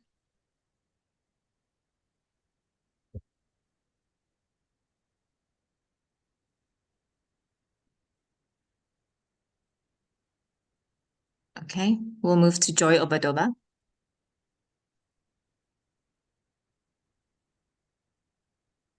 Okay, thank you, Professor Agaku, for those insightful and also inspirations. I like the fact that this is quite intriguing and much simpler than other AI tools. My question is, so I tried engaging with the AI tool on the platform, but I discovered that I can't probe it further. So the question is just that it just generates the first initial idea concept list, and then we can pick it up further from there. You're also a bit muffled, but what I think I heard was you get an idea, but you can't edit the prompt. So does that mean that you're supposed to just take the output and build on that? If that was the question, yes, the answer is yes. So under the proposal, the AI Toolkit, the platform allows you to generate an output. The idea is that you take that output has been generated, and then you can then build on it, right? You can download the proposal as a Word document, and then you can edit. So it gives you a first draft. So instead of you going to TopTal or Fiverr and saying, hey, I need somebody to help me with writing a proposal, because even if you hired somebody to write a proposal for you, you'd still have to review it, right? So the platform gives you that, does that part for you. The only difference is that you don't have to pay the guy, or you don't have to wait for days. It gives it to you instantaneously, and then you can then edit it as you desire. And if you want a different proposal, well, you can just go back and type a new aim. You type a new prompt again, and you get another one you can compare. And that's why I said earlier that if I were you, and let's say I'm an early career person who doesn't know what to do, and I'm trying to create I will first of all start with a research question generator where I just say, oh, I just want, let's say, a topic on food insecurity, in South Africa. That's a broad topic in South Africa, right? That's a very broad topic. And I'm trying to see, do I even like the aims that the platform has suggested? I can then generate a research question based on that, that prompt, right? And then see whether I like it. I can try that until I'm satisfied with what I have gotten. And then once I do that, I can then, so let's go back to the history. And then I can then use what I have found to then generate the outcome. So that's one way you can get that done. So start with trying to get the overall aim that you're trying to work on, and then once you've done that, you can then use the proposal builder to then build up the specific thing you want. Okay, thank you very much. So is it possible to use the platform offline when you're getting data? How is it possible to use the platform while offline? No, it's not possible. It's not possible to use the platform offline, except if you are trying to collect data in offline mode. But in general, the key functionality of the platform require you to be online. It's a web-based platform, which means that you have to access it from your browser, and so that's a requirement. It's like using Facebook or using LinkedIn. You have to be connected to the internet because they're all web-based applications. All right, thank you very much. You're welcome. Good job. Thank you. Can this platform help one write a case report for publication? We are, like I said, we're releasing Collaborate. You can write anything you want when we release the Collaborate tool. Can it generate references for a write-up copied into it? So you can, if you wanted to add references to a piece of work, again, with the full platform we're releasing, you can simply import that document and generate references. And you can generate references automatically or do it, piecemeal, however you want, but you will have that functionality in the next few months. All right, thank you. Francis Akinlui.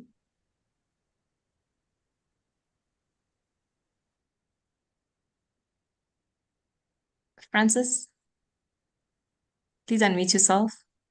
Okay. Balarabe Ishmael.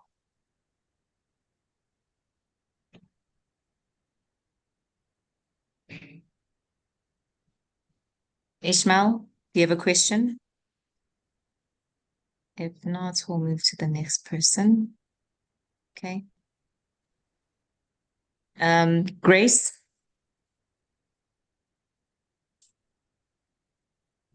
Hello, Grace. good evening. Okay. Hello. I'm here.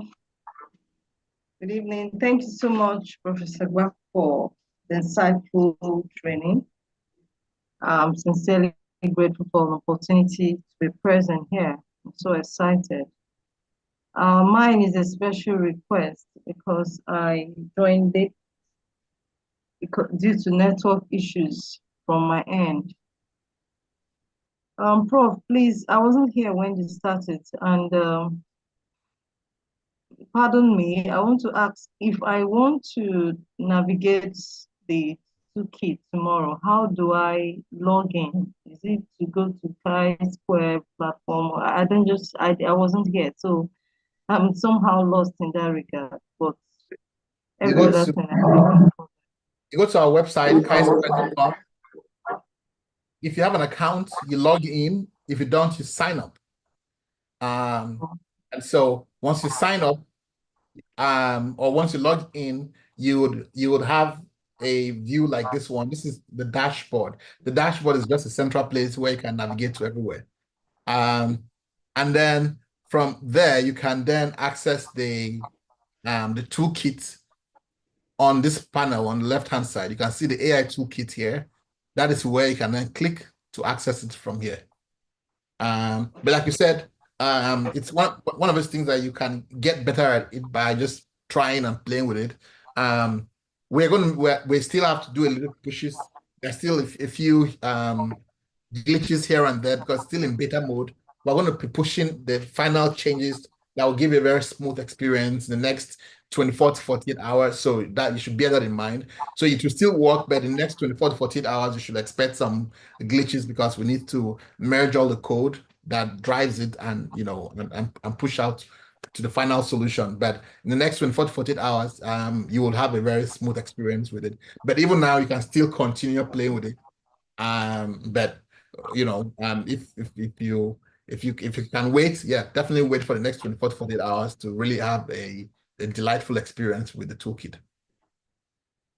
Oh, thank you so much. You're welcome. I can definitely create an account today and start playing with it. Okay, is it only on LinkedIn that we can access the recordings? Lungile, please answer that question. The recordings will be on YouTube. So we've been posting our YouTube link. If you can check the chat box. I mean, that's WhatsApp group. Can I access the link from the WhatsApp group? Yes, we'll post it on the WhatsApp group. Oh, please, I'll be very grateful if you can kindly do that. Thank you so much. Alrighty. It's been discovered that most references cited by ChatGPT aren't always correct. Can we rely 100% on citations and references on Chisquares? Yeah, like I said earlier, I think I mentioned that earlier, that you should expect that ChatGPT will give you erroneous results. Chi-Squares does not use AI for anything that is data related, including bibliographic data or references, right? And that is one of the reasons why it takes a few minutes for the Chi-Squares platform to generate the full proposal, because the references it's generating aren't just copied from ChatGPT. There are actual references being extracted from the Web of Science or PubMed. So yes, you can 100% trust the references that the platform gives you.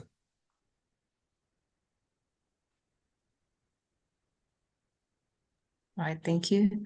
Dr. Ayodeji.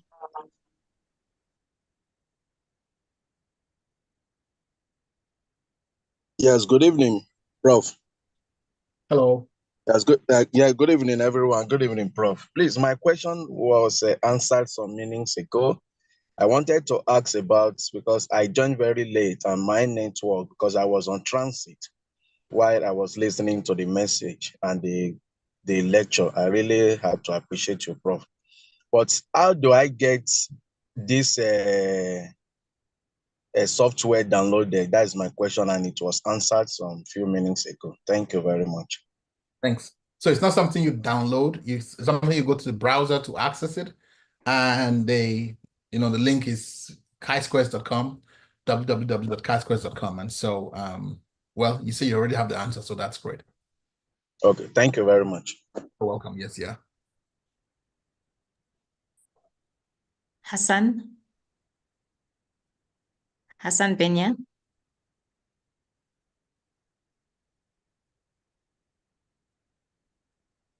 Thank you, Prof. Hassan? Yes. Hello, Prof. Thank you very much for creating this platform. So I think my question is around, the cultural belief around ChatGPT when it comes to the African continent. I would say it is too early for us in Africa to really use ChatGPT to really do our normal work. But one good thing I would say, we just have to accept. We just have to accept AI regardless of ChatGPT. Sorry that I've been using ChatGPT. It's just that we have to use AI come what may, because otherwise, if you don't accept AI, it will be difficult for you at the tail end. You will be losing your job. So I think my question is around, for me, I believe in doing my work.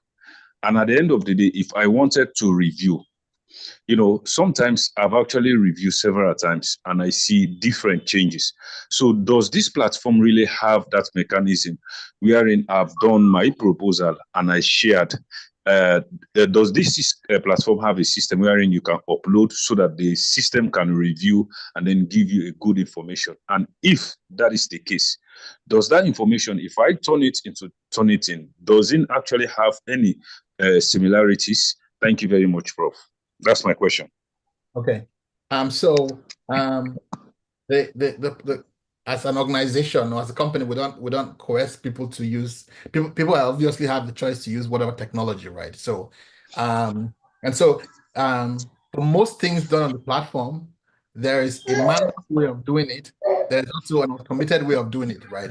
So for example, I showed earlier about the data sets.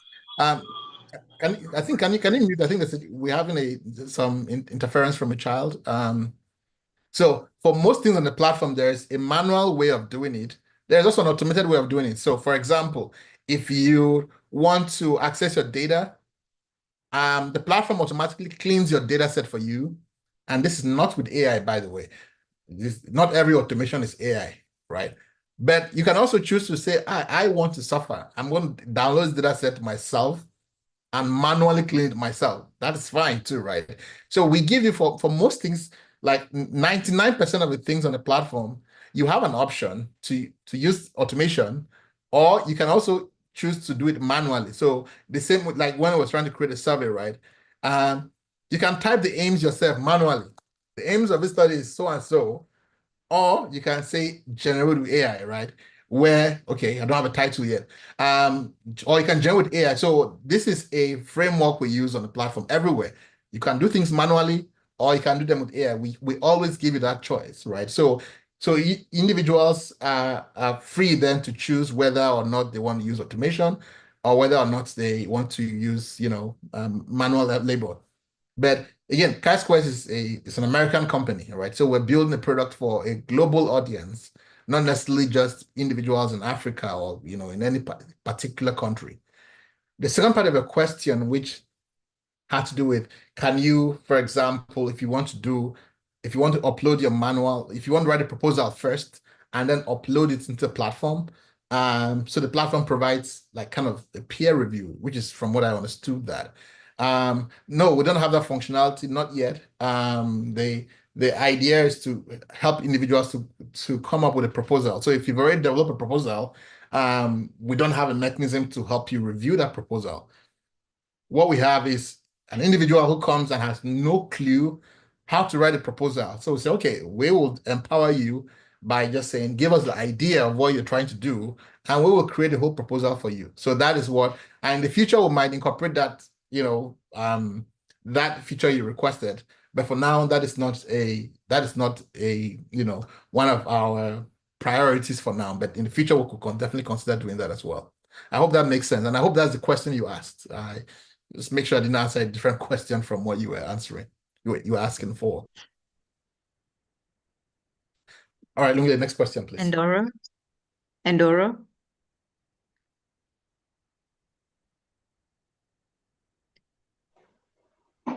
Okay, I want to sincerely appreciate you, Prof, and your team. My question is about the level of acceptance. Maybe probably you want to have used the AI Toolkit to generate a proposal, and you go back and read through and feel that, okay, everything there is okay for you, that you want to submit it as such. Is there any implication to it? Maybe as a result of maybe probably checking for plagiarism with the output that's generated from the platform? That's the first question. And the second part of the question is there any level of maybe acceptance or threshold level of acceptance or maximum level of how one can incorporate AI in writing and research work? Okay, so the answer is that there's no such standard, right? And that's why I included this slide to because I'm the editor-in-chief of a scientific journal myself, the Journal of Tobacco-Induced Diseases, and this is one of the questions people ask all the time. I think there's also this misconception that, wow, this use of AI is taboo. That is definitely not founded on any factual basis. As far as COPE is concerned, COPE is the Committee on Publication Ethics, and as I said earlier, COPE doesn't say you can't use AI. COPE says you can use AI, but know that one, be transparent. If you use it, just tell us that. Tell us in the method that we use this AI tool to do this.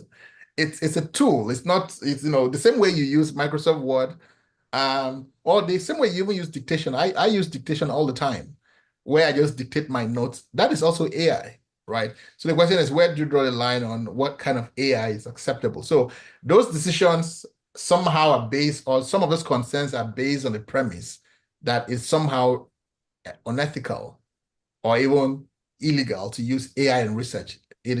That is not true, at least based on COPE's guidelines. Now, if your institution has a particular policy on AI use, that is a completely different issue. But as far as the global community of science is concerned, as espoused by COPE, AI can be used in research. However, you have to make sure that you realize that you are the final decision maker and you hold the responsibility and everything that comes from that, right? You are ultimately responsible for the work, and so you have to make sure that everything that is generated is fine. And of course, you have to acknowledge in the methods that you used AI. So as far as you're transparent, there's nothing wrong with it. And so I think we need to have a collective mind shift that somehow we want to use AI, but we somehow don't want people to know we use AI, as if it's some dirty little secret. That is not founded based on, based on any ethical standards. The standard is you can use AI, but be transparent in disclosing that, this was a tool that was used and this is how it was used.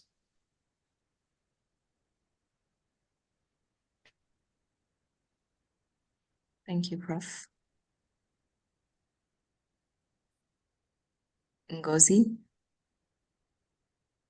Okay, thank you so much, Prof. My first question, has been answered based on the last one you just did.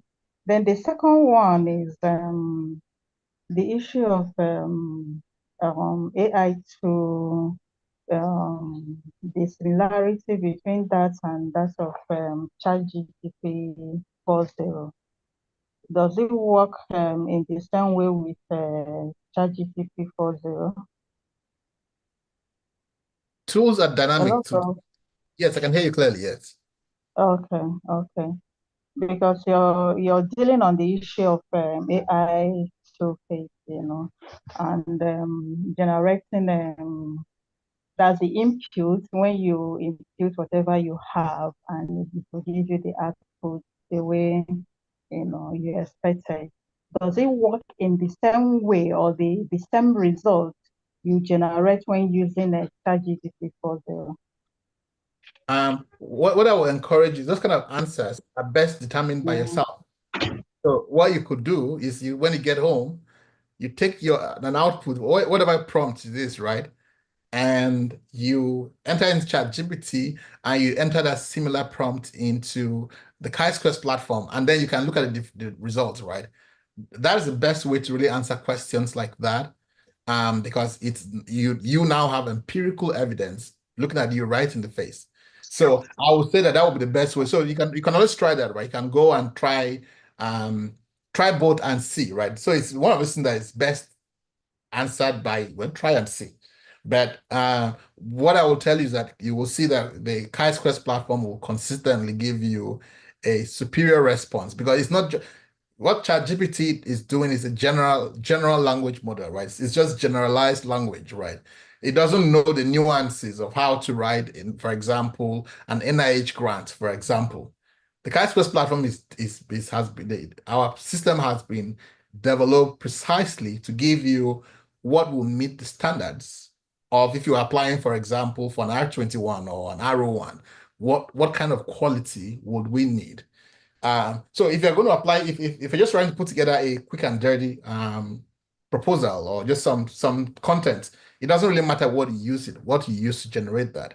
But if you're trying to generate a very solid first draft of let's say a proper grant, then it's not even a topic for discussion. But again, like I said, you should try and see, and then you can look at the results and then make those kind of conclusions for yourself. All right, any other questions, Lungile? Yes. I am a food scientist. We carry out laboratory research, usually using a small sample size. How useful can this platform be to us? For example, research idea generation, experimental designs and approach. Well, let's not conflate the issue of sample size with the issue of the research question. There may be issues, there may be topics where they may be related, especially if you are doing more of like qualitative research. In qualitative research, we don't talk about sample sizes so much because we're more interested in saturation. The point at which we start hearing similar themes over and over, that means that we've reached saturation, right? So regardless of whether your sample size is small or large, the Chi-Squares platform can still help you, because you still have to collect data, don't you? You still have to analyze the data. You still have to generate a report from the data you've collected. The platform does all of those things for you. It allows you to design studies, to collect data. It automatically analyzes the data for you.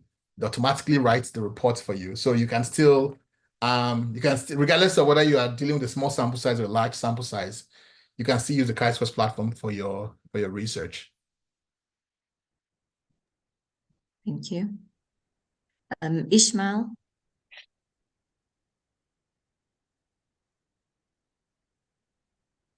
Ishmael? Yeah, thank you. Thank you, Prof. We are really appreciative of all your efforts. This is a very significant contribution to the scientific community. Thank you very much. My question is about in-text citation.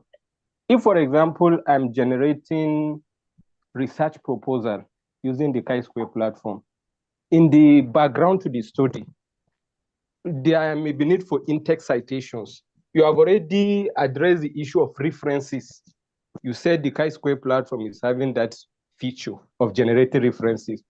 The in-text citation, is there any way we can go about it, or it must be you individually that you do it? Thank you.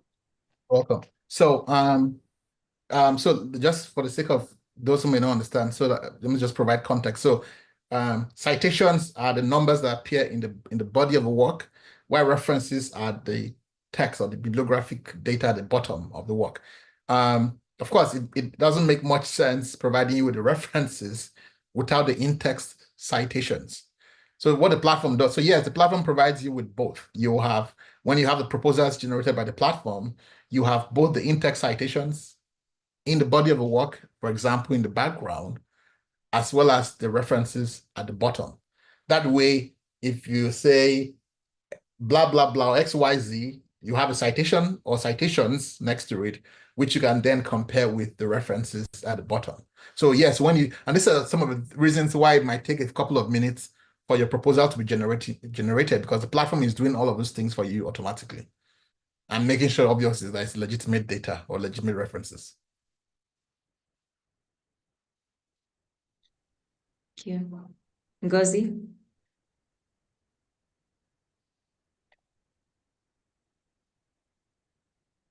Are you sure that's not an old hand? I think you called Ngozi already. Ngozi, apparently she wasn't done.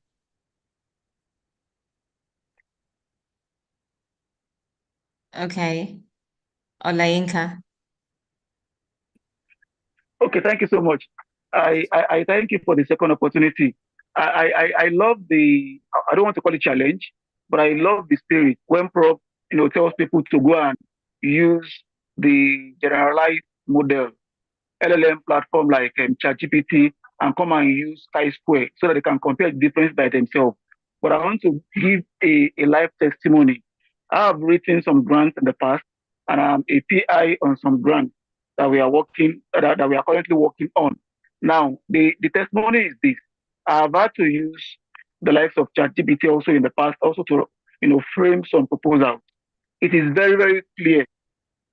There has not been anything compared to what Chi-Square is bringing out. It gives the basic, the basic sections that you are required to write based on the template that Prof said they use, NIH or NHI. Now, if you are going to write a grant on your own, you understand the section, and you have to start to tell ChatGPT or any model you are using to get the content for each section, one after the other. This is what Chi-Square have done, just like that, for every section, which I want to believe is also adaptable to any other research proposal that someone is going to put up. So this is going to be a really game changer. But Prof, my questions are two. One, we have made us to understand that there is an AI part of this system. So that AI part is what I want to ask the question about, like the background of the proposal that we generated.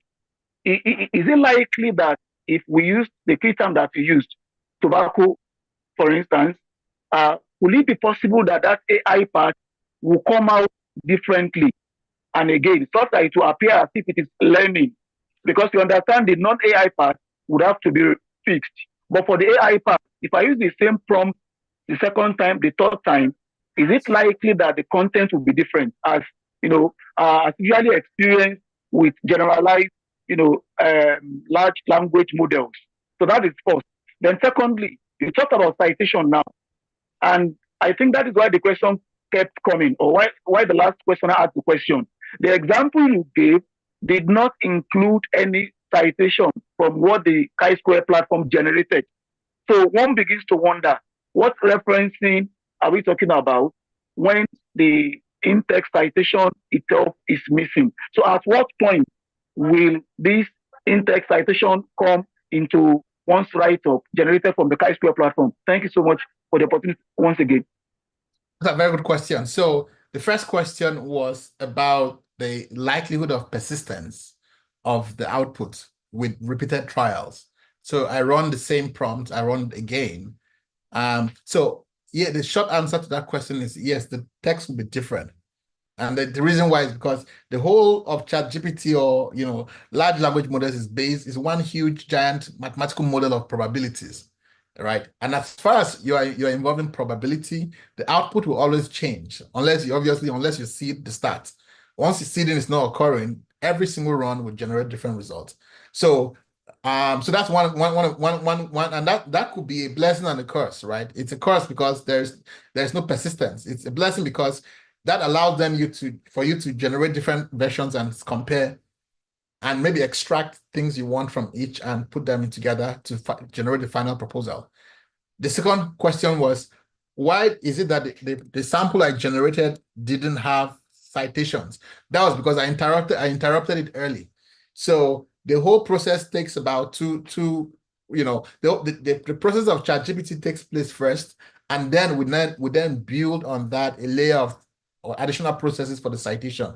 For what I was showing here, I interrupted that process early, and so that's why it didn't have citation. So, but again, when we push the final solutions, you can again try. And one of the beauties is that you're going to see a notification that tells you at what stage you are on. So it's not as if you're left wondering, what is it doing now?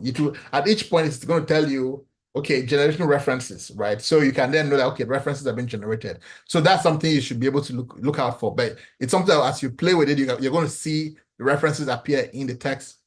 You can know it's there because you can see it, and then you can compare with the references at the bottom to match with citations in the text. Thank you. Mohammed Awal.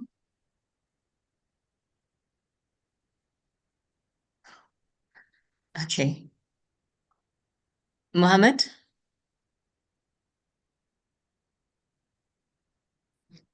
Move to Francis. Yeah, thank you very much. I want to commend the Prof. This is very innovative, simplified academic workflow. It's a very good work that has been put into this, and bravo to your team. My first question has to do with, I discovered that for I don't know at what level I saw aims, objectives. So oftentimes, occasionally in my area, we only have one aim and objectives. But for your own, I see an aim, objectives, and aim, objectives. So I don't know whether it is possible to have a single aim and ignore whether it will allow it to work. That is one question. I have about 6 questions. So maybe I should allow you to respond to that before I move to the next one.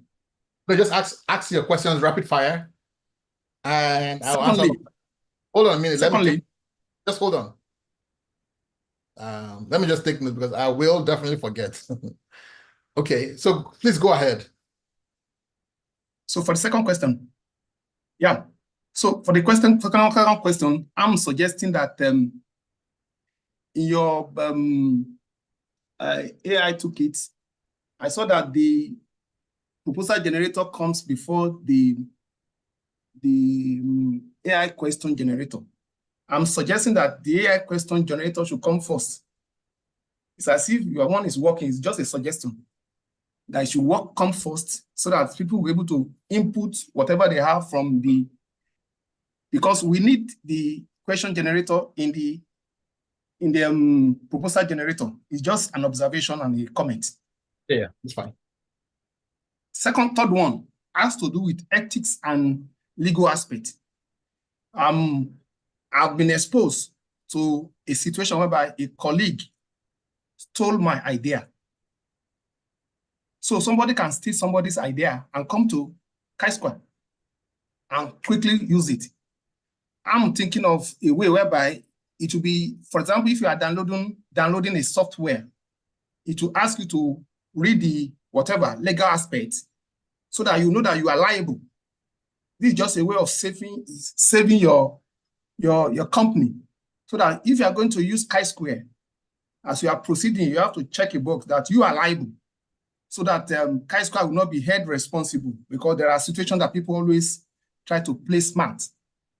So I didn't see that. The ethical aspects and the ethical aspects somehow can be ignored in a way, but the legal aspect, so that your company will not be sued in terms of, this is my idea, so that once it is done by that person, you'll be held responsible. That is 3. The 4th one has to do with commercialization. I know that a lot of investment has been put into this. In a case that NUC is not forthcoming, maybe we should approach other organizations in Africa, like AAU. We have Association of African Universities. That is the umbrella body of all the universities in Africa. I think they have a headquarters in Ghana. So because we need to promote it's a very wonderful platform to be used. So, and in case that the NUC is not even forthcoming again, I wish there will be a limited version for users to use. Also for individuals, who are willing to subscribe. I think that should also be taken into consideration. For individuals who are willing to also, like me, at times I have when I want to do some things, I pay for Coolboots Premium to quickly help me to access their workflow in doing some things. So there are some people who will be willing to subscribe individually. This should also be factored in. So the 3rd one is, you have addressed this, but I'm thinking of, is it possible to have a thin and thick client in terms of the architecture of Chi-Square, whereby there are some things I have to, for data security, for safety, as people have mentioned, such that it will not be totally cloud-based or at the server side of Chi-Square. If there are possibilities for us to have some functions for those who are interested in subscribing, so that it will be thick client for us, rather than being your side, which is thin client. I hope you understand the analogy I'm trying to draw. Thick and thin client. So if that can be factored in, so that I know that my data will be domiciled, it will domicile on my system and other functions to be used. I'll just use your function to process my data and get the output. But whereas my data is on my system for security. Then also, what prompted the development of this platform? That's my last question. Thank you for the opportunity. All right, thank you. So I'm going to answer your questions in rapid fire. Aims and objectives, why do we have them? Like I said, the aims, the proposal is patterned after an NIH format. That is how we write grants or proposals in an NIH format. Now, that may not be aligned with how your organization or your particular grantor or grant mechanism requests it, right? But in this case, it's patterned after the NIH. So if that is not what you need, you can just take what you need, and this is the additional part where you as the investigator gets to work on it, right? We obviously cannot create a pattern for every possible organization in the world. So we just have to pick the one that is the most common. And in the world of grants and academic research, well, NIH is king. And so that is the reason why it's that way. So if you have a different format, well, it's now your work to then format it to that new format. The second issue was the question generator should come first. Yeah, that's something we can do since it makes sense that you generate the questions. So we can definitely move that first. The third question you raised was about the people stealing an idea. Illegal. So in general, you cannot steal an idea. So that's why, for example, US patents and trademarks, you cannot patent an idea either, because how do you know you're the only one with that idea, right? You can only patent a final product, So ideas are not patentable because you can't say it's hard to prove that you are the only one with that idea, right? And so for that reason, we can't say, oh, individuals, I came with an idea of, let's say, tobacco control in Nigeria. It's kind of unenforceable. So for that reason, the platform doesn't go into those nuances because, like I said, ideas can't be patented because you need a product. For example, in a manuscript. Prof, can I quickly inject to modify that? I'm talking about publications. I'm talking about publications. So I'm not talking about patents. Okay. In terms of, I have an idea to work in that particular, for example, I'm into hydrology. So I was discussing with some friends and he just told part of my PhD work. Okay. And while he was reviewing, so it's not about patency. No, I understand. No, I'm just drawing a parallel that the same way you cannot patent an idea, so the same way you cannot lay intellectual rights on an idea because it's non-tangible, right? Now, in the full ecosystem, when we release the final platform, where individuals have, for example, are creating a product from an idea, then we've already created mechanisms to ensure that individuals who lay claim to a work actually have ownership of that work. But that's a different context because now you're talking about a tangible product versus just an idea, which is non-tangible and hence cannot be enforced. But like I said, in the full platform, we have arrangement for that because in that case, we're talking about an actual product that is tangible and that exists, not just an idea in your head. Your next question was about the commercialization. So now it's the responsibility of individuals and institutions to.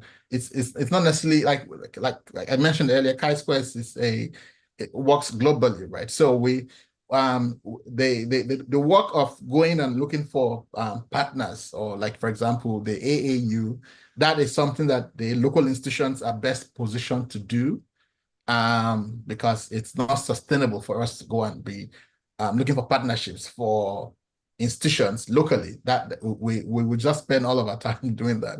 And so that is something that we encourage organizations to do. And we're always willing to talk and have conversations with partners so that those discussions can move. But the primary responsibility will have to just rest with institutions, whether it's universities or whether it's NUC. So that initial direction, it has to be the organizations reaching out to us, not the other way around, because then in that case, it's simply not sustainable.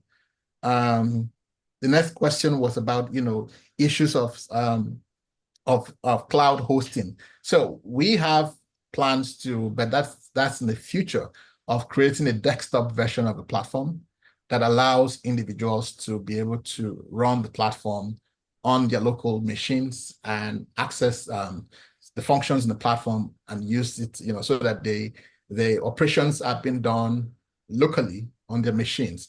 But for now, that is not a priority because we still have a lot of things we're trying to build, and time is a finite resource.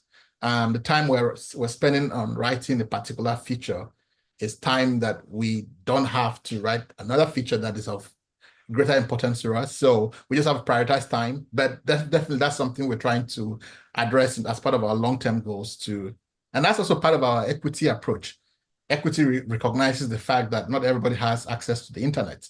And apart from issues of data security, some people simply don't have internet all day long to be running a web-based program. And so thinking outside the box around issues of equity means that we have to say, okay, how do we help people like that then? And the answer is, well, create a desktop application. And so that's one of our to-do lists, but it's not like an immediate urgency on our part, but that's something we're going to address sometime soon. Then the last question was what prompted us to build this? Well, we're scientists. So again, this is a fundamental difference between Chisquares and any other data application you see out there. Chi-Squares is built by researchers. And so these are things we do also every day. We suffer the same issues and okay, how about we even solve our own problems? If we solve our problems, that means we've solved most other people's problems as well. So so that's what makes Chi-Squares primarily unique, because it's built by researchers for researchers. I believe I've answered all your questions. Lungile, any other question? Yeah, you've mentioned the issue of commercialization. You didn't talk about the subscription for an individual. You're right. You have kept a good track of your own questions. So yeah. So there are individual plans and there are organizational plans. So as part of our equity approaches, one of the things we're doing is that for all individuals in Hinari A and B countries, which is generally low and middle income countries around the world, we will perpetually offer a 50% discount. And so individuals, you can pick a plan, basic plan or standard. You can definitely spend some time and read what is covered under each plan. And then, that's a mechanism for individuals to access. So there's both individual arrangements, but also an organizational level too. So that way you can have access to whatever suits you. Now, I formally believe I've answered all your questions. Yeah, please, lastly, you mentioned about referencing ChatGPT or whatever. I know that the amount of AI content in Chi-Square is very limited, which I really appreciate. It's very, very limited. However, I'm still going to try it so that I'll put it to Turnitin to see comparison in terms of the generated output of Chi-Square in terms of the production of the workflow of the proposal development. Now, you can also try that. I want to learn from you. How can one reference ChatGPT generated text under references? You will have to check OpenAI for maybe their preferred way of referencing it. I'm sure they will have an opinion. So I will be very hesitant to speak on that on behalf of that company. So you might want to check what their own recommendations and guidelines are. Companies generally have their own preferred way of doing things. So since I don't speak for OpenAI, I would be very hesitant. Okay. Yeah. Thank you so much. You're welcome. I wish you good luck. Yeah. Thank you. Yes.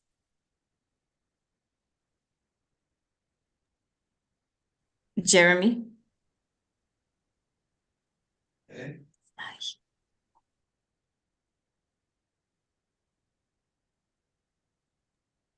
Jeremy, are you still there? Aminu?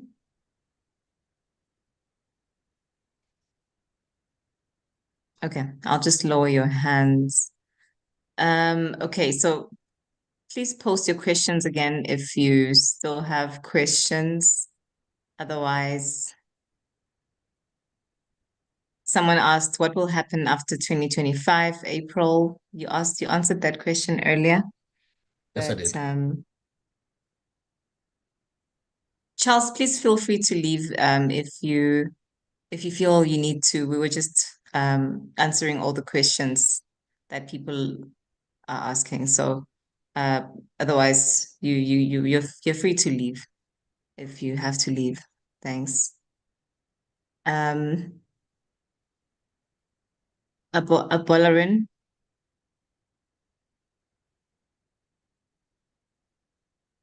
Abolarin, you've raised your hand again. Please, sorry that I missed part of the flow. I asked some administrative questions, and it has to do with the concerns of a few people who have spoken.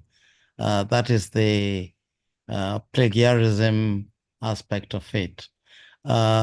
Is this whatever comes out of the research, does that go into public domain such that when it is searched by somebody else after me, would it be seen as my work, or would it just be basically that of the engine or the owners of the engine, or nobody, in fact?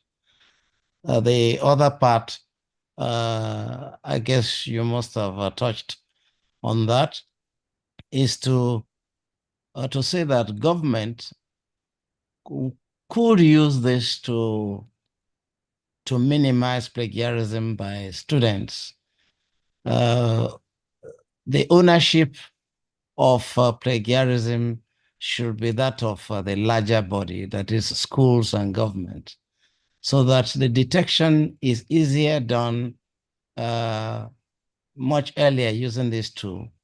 Without that, you could be discovered to have stolen information from the public domain somehow, but only after the event, which is a rather very serious pain for both the one accused, and it's a waste of effort by the general public. I don't know if this is hidden away or it's open whenever somebody approaches it. Thank you. All right, thanks. So your question was, if you generate an output, is it immediately yes, please, outputted to the domain? No, it's what comes into your platform stays in there. So it's only for your consumption. You're the only one seeing it. And until you choose to make it public, it remains private. But I also want, since we talked about the issues of institutional responsibilities for good work, I think that one of the things we really, as institutions really need to change is, I think we fixate a lot about the final last act, which is the act of plagiarism. And I think that one of the things we need to address as organizations is to find ways of how about we address the upstream factors that lead to plagiarism, which is the issue of rigor and knowledge of science. How, if somebody knows how to do research and knows how to create research, then there is really no need for them to plagiarize, right? So I think we need to take some efforts, some well-intentional efforts to see how do we teach methods. There are quite a large segment of people at different levels in academia, whether they're masters or PhD, who really, really want to do good work. They just don't know how to do it, right? And again, that's the whole idea behind platform like Chisquares, right? It's about, we provide the mechanism for people to do things that are inherently very complex, but in a very simple way. Once you take out the complexity out of it, you provide tools, you provide training, people can do good work. There is really no need to plagiarize again, because plagiarism somehow imagines that good work is a finite resource which we have to steal, if we are also going to do good work ourselves. But if we understand that it's it's not a zero-sum thing, but that all of us can simultaneously do good work, then it really eliminates the need for plagiarism. So I think some of the energies, especially by bodies like NUC, should also be directed more at how do we build the capacity for good science. I know that's quite tangential from what you were saying, but that just occurred to me while you were speaking. Yeah, okay. The other aspect is that the name you're using, or the name of this tool, coincides with a name that came much earlier, the same name, Chisquares. Is there any buy-in, or is there any relationship? Which earlier name are you referring to? Chi-square is a statistical test in research. So, that's it. That's what existed before. Is this simply, is it related, if I put it that way? Or no, this is just the use of the same name that existed? It's just so chi is a letter in the Greek alphabet, right? This is where you have alpha and beta, so you have chi is a Greek letter. So the mathematical symbol chi-squares also borrows from the Greek alphabet, chi-square. So it's just a play on the word chi-square, and so there's no relationship. One is a statistical test, that is the name of a company. So no relationship. Chi-square is not an entity. It's not a legal entity. It's just the name of a test. Chi-squares, if you're going to go search us on the website, it ends with an S. So bottom line, no similarity. It's just a spin-off of the statistical test, because what we do is obviously inherently data related. Okay, any other questions, Lungile? Jeremy. Jeremy? Am I And on? then you raised it again, so I Okay. thought you. All right. Good evening, Prof. and everyone. Sure. All right. My question goes this way. I observed my work. I'm currently running my PhD in statistics, and my trying to use ChatGPT, I got to understand that they don't have access to Google Scholar and other journals that they could easily fetch some rich materials and to help me out in my research. So I want to ask, this particular tool on this platform, does it have access to that? Can it be able to, if I ask it to review some current works and publications, can it be able to have access to those like Google Scholar? That's what I want to find out. Yeah, the Chisquares has access to scientific databases. It doesn't use Google Scholar because Google Scholar is not a scientific database.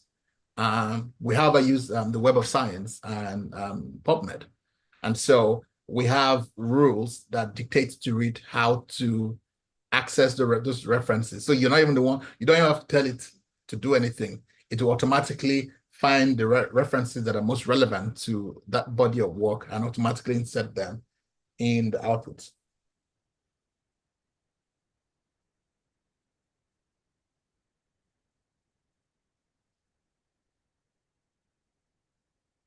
Righty. Let me see.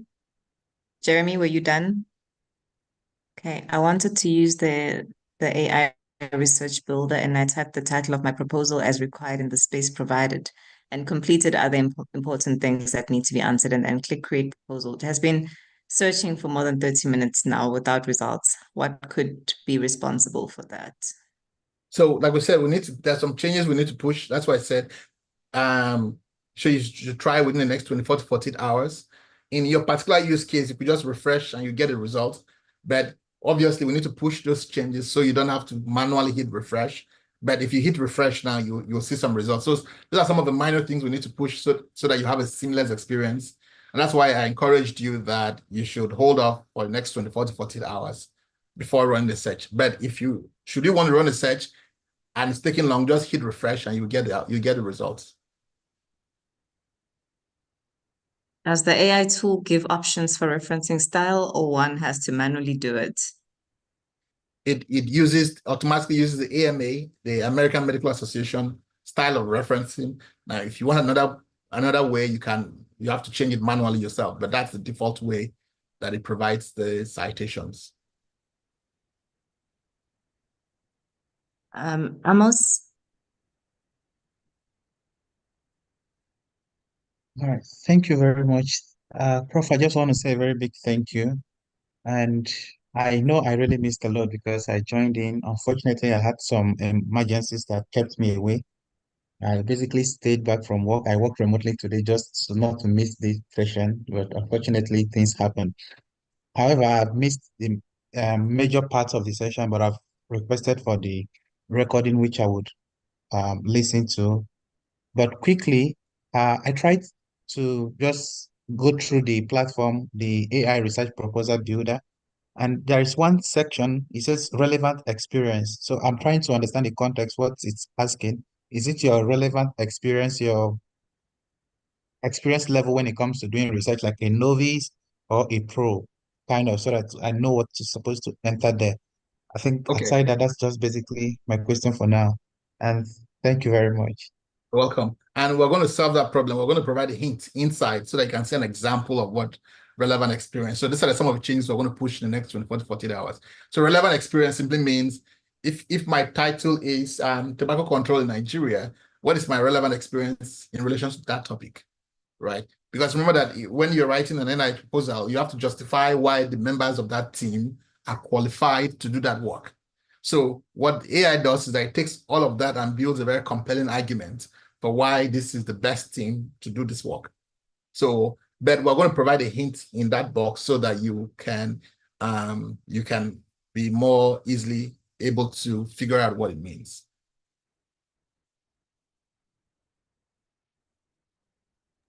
Thank you. Dr. Isaac.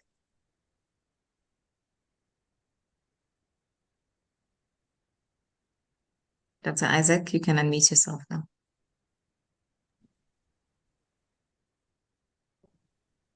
That was very, very insightful. And I'm sure that Chisquares will go very far with researchers, and I'm sure that everyone is going to enjoy it.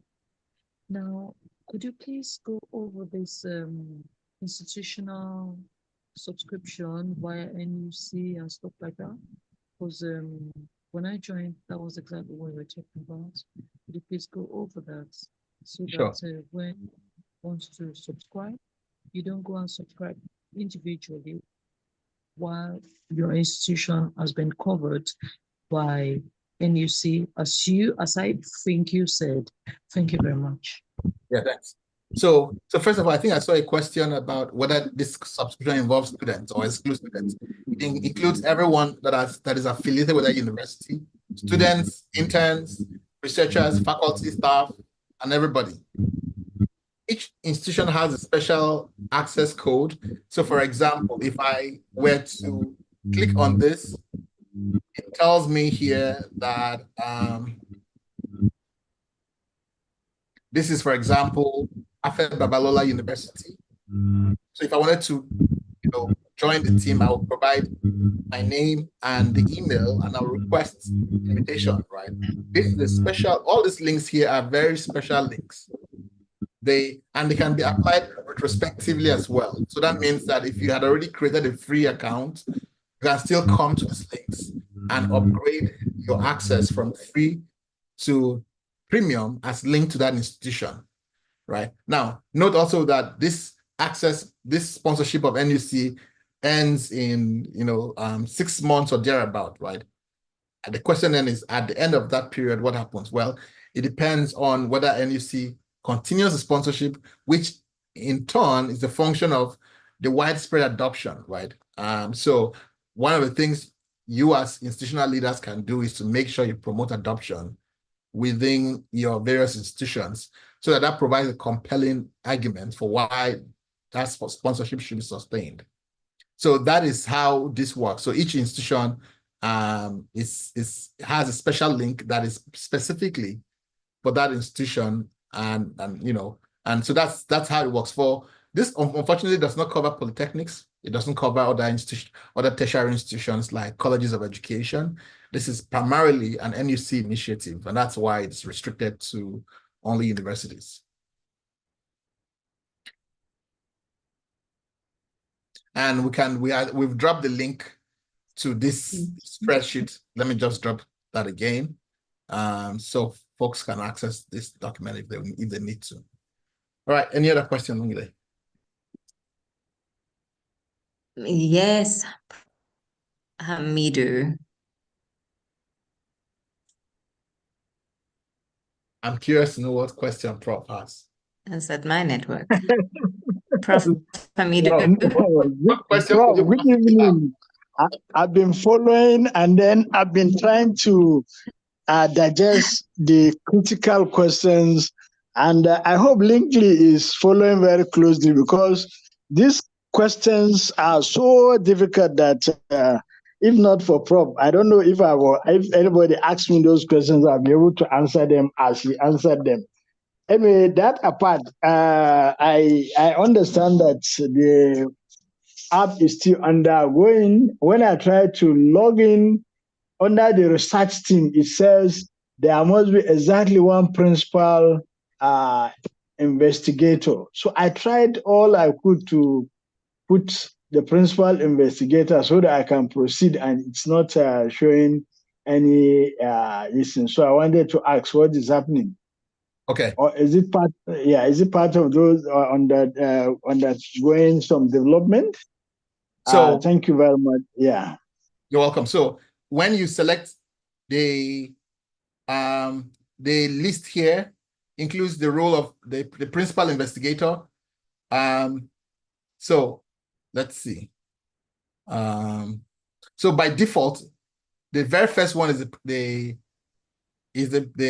first option when the first individual you select is the principal investigator.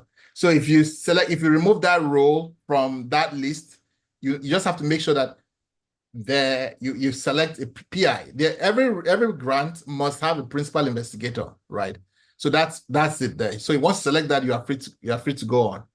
But you can. I did, but it did not because I put the name, the qualification and role, but then it's still not trying to. Okay. We'll look into that. We'll look into that and make sure that by the next 48 hours you have a perfectly seamless experience, so that you can, when you're using that, everything is kosher. And I don't know. I've been listening carefully. I think I will have to speak on some of us who are slow learners, that maybe there has to be another, maybe after 48 hours, another tutoring on this platform, on this AI platform.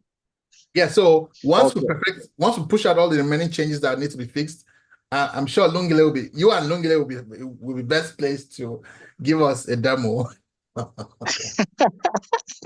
Yeah, I will be a co-investigator while Langley is the principal investigator. Awesome. So you see, there we go.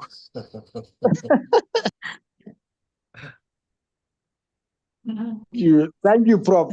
Thank you very much, and the team, for this wonderful, awesome package. You're welcome.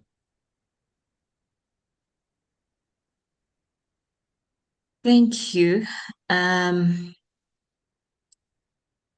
think all the questions were answered.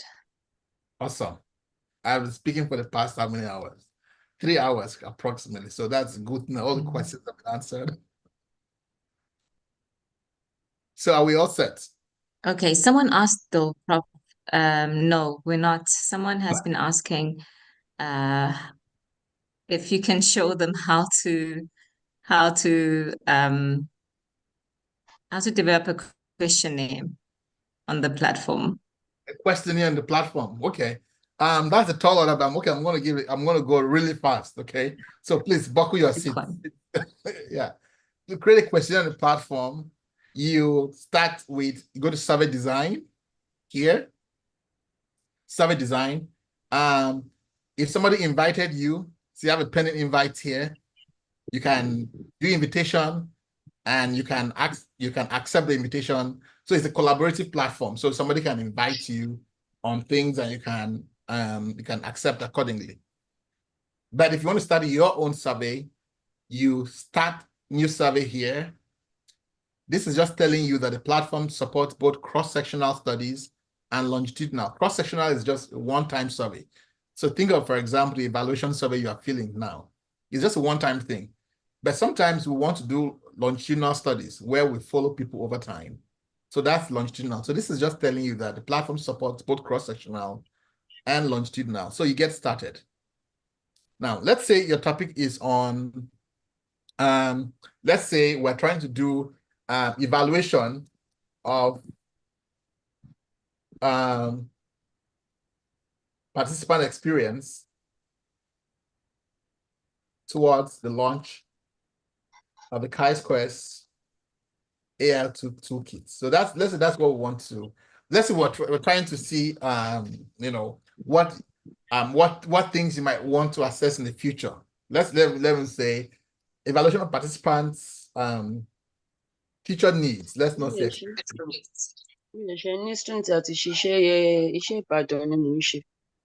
Toyin Onabajo, please can you mute yourself? Thank you. So evaluation of participants, future needs towards AI tools. So let's say that's the topic we want to assess. You type the title there. The location, this is globally, so I don't need to specify location because participants are around the world. But if I wanted to specify location, let's say the United States, I will specify that. But let me just remove that since I don't need that. The primary aim every study has an aim, right? If you know if you know what you want to type, you can type it. But if you are lazy like me, you can just ask AI to generate the aims for you. So the AI takes the context and it will suggest some aims for you, which you can then review and then choose to accept. So these are the aims that AI has suggested for us: to examine the perceived level of proficiency with AI tools, to look at their current usage of AI, to look at their preferred methods of training. You are the researcher, you know what you want to investigate. So you can go ahead and select the aims you want. Let's say I want to select 3 aims: this one and that one, and let's say this one. I can clear the remaining ones away. Next, I have to enter the keywords. Again, I can type the keywords myself, like say AI, or I can ask AI to generate for me, in which case I click here and say generate with AI. And so these are the keywords that AI has suggested: AI tools and let's say future needs. And I can clear the remaining ones away. And then the platform is also linked with an ethical review board. This is research. So part of research is that we must protect human subjects. So if you specify that your study involves any of these elements, the platform knows that, it will trigger a suggestion for you that ethical review might be needed. So let's say that I say my study involves audio or video recording. I'm going to record you. Obviously, if I'm recording you, there's risk of identifiability, issues of privacy. That's an ethical issue. The platform will flag that this study might need ethical approval. So once I'm done with that, I click on Create Projects. So that's the first step. Now I have to add collaborators. This is a collaborative platform. So that means that many people can work on the same project in real time. The whole idea is that you don't have to start sending documents to people via email and say, please review. And especially if you are supervising students, I want to see the work my students are doing in real time. They don't have to do mistakes for 3 months and then send me their work. And then I say, oh, you know what? All the work you've been doing for the past 3 months is completely nonsense. You have to start from the beginning. Like, that is quite inefficient. Like, why did I have to wait for them to make mistakes before correcting them? So having a collaborative environment allows me as a supervisor to see their work in real time and provide feedback in real time. In the same vein, a student doesn't have to start sending me their questionnaire. Well, because I can see it in real time too. So that's the benefit of having a collaborative platform like this. So you type their email. So let's say this is the supervisor, and you assign a role as maybe a project supervisor or mentor, whatever the case might be. So let's say this is my project supervisor. You can add as many as needed. And then once you save, that sends an email to the individual to invite them to the project. And you can monitor the status of that invitation by you come here to this icon with 3 people. That is collaborators. I have invited this individual. His invitation is still pending. That means they have not accepted it. If they reject, it will show as rejected. If they accept, it will show as accepted. I can add more people from here as well. This yellow banner appeared because I said my study involves maybe a risk of privacy violation. And so it says your study may require IRB approval. IRB stands for Institutional Review Board. It's the same thing as ethical board. If I want to submit to an ethical board, I can just click here and complete this. The Chisquares platform is affiliated with an independent IRB called the thesis IRB. This ethical review board is based in the state of Michigan in the US.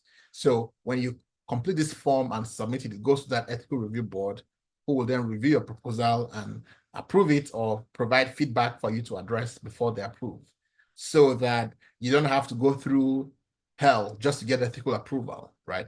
But in this case, if I don't feel this is relevant, let's say I have my own school's ethical review board that I'm going to use, I can just close that. But if I can always still access it from here, these 3 dots at the top here, I can always click and say access ethical review board if I have closed it already. The next phase is for you to add questions to your survey. And there are 6 ways to do this. You can start from a blank survey and just create questions as the need might be. There's dozens of question types that you can create, right? Let's say I want to create a question like, which country are you from? I can just select a drop-down menu question and say, what country are you from, right? when you create a question, you must create a label. A label is what later on becomes the variable's name. So, and to do that, you can either get suggestions from AI, and these are the suggestions that AI has given for this particular question: native land, homeland, whatever, country. So I can select this one as the variable name. And obviously, I don't want to sit down here typing all the countries of the world, like Nigeria, Ghana. That would take forever.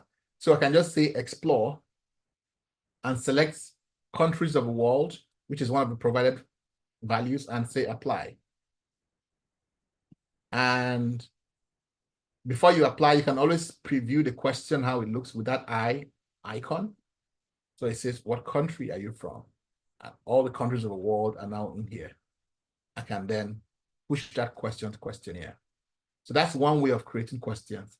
You can also create questions by the other ways we discussed. You can import from a survey bank. The survey bank is a repository of thousands of questions. If you want to import from a survey bank, you can click there. You can search for whatever it is you are interested in. So let's say we're interested in, AI or technology. That's some of the keywords we want to find. You type the keywords, you search, it's going to pull topics that may be relevant to that topic. So for example, when was the first time you ever used any AI application, right? I can select that and add. The survey bank can be contributed by members of the community or by Chisquares. So questions that came from us, you see this tag that says Chisquares. Questions that were contributed by the community, you'll see a tag that says community. So once I select the questions I want, I can import. So that is how you add questions from a survey bank. You can also add questions by importing them from a Microsoft Word document.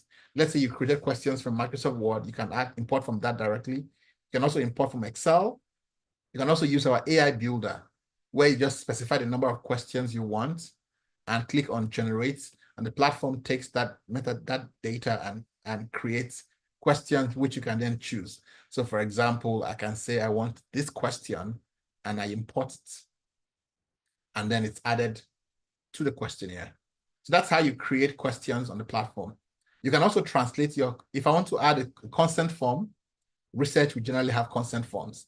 I can come to questionnaire here, click on consent or assent forms, then click on create assent or consent form. This is for adults, but I can also choose to have an assent form for minors. Consent form is only applicable to adults. So once I select that, I can type it myself manually. For those of us who like to not stress ourselves, you can choose to say generate default content. But for those who want to suffer, you can just type the whole thing manually. Like nobody's forcing you to use automation. But if you want to use automation, you can just click on generate default content. The content is tailored to what you have created. Then you can just edit it. And once you're done, you click on submit consent form. So now we have added questions as well as the consent form to our survey. You can translate your survey into any number of languages. You simply come to this icon for language and add the language you want.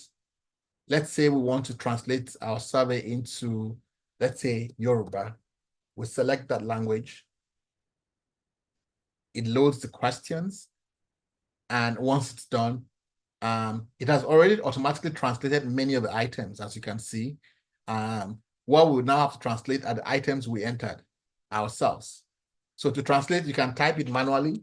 Again, everything on the platform, there is a manual way of doing it, but there's also an automated way of doing it. Or you can just click on this icon here, which is for AI translation. So you click on there, the AI takes the text and it translates it for you into the language you have specified, right? And that's how you translate on the platform. So you do that for all the items, and when you're done, you save, and it's translated accordingly. All the fields must be translated, obviously, for you to be able to add that language to your translation. Once you're done, you can preview the survey to see how participants will see it when they take it. So this is the preview, which allows you to see how participants will see the survey when they take it. This is the consent form we added. We accept. Which country are you from? You select the country. Next.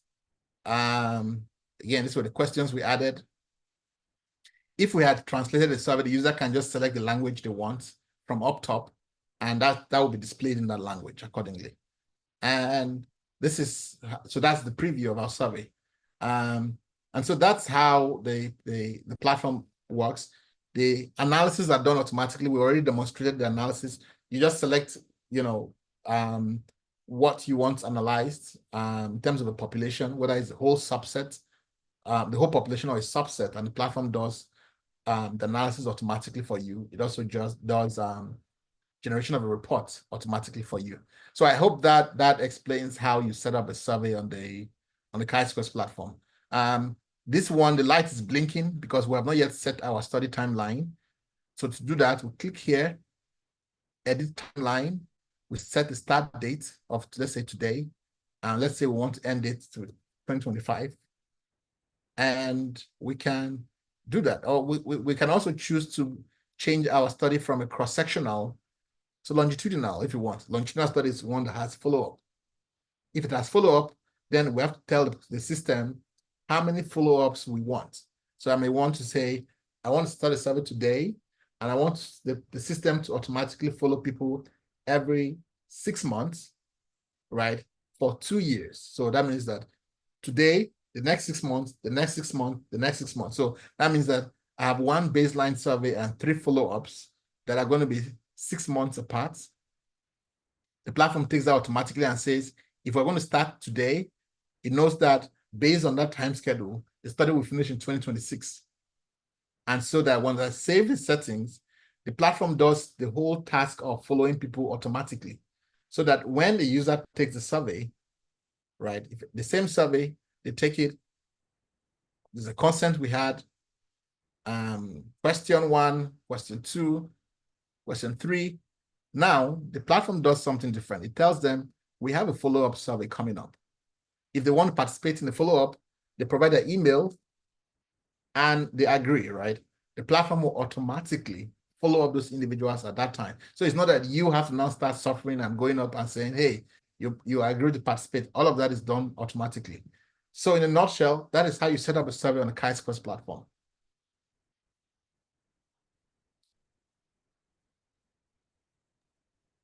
Thank you so much. Is there a limitation on the number of survey questions? No. There's no limitation on the number of survey questions, no limitation on the number of responses you can get. There's no limitation on anything in that context. All right. Blessing.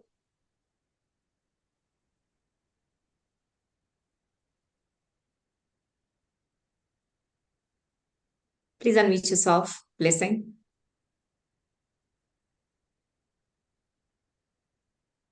Otherwise, we'll move to Aishat. Usman.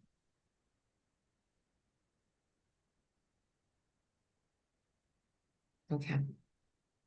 Perhaps that was by mistake. So otherwise, yeah, no more questions. That sounds like music to my ears.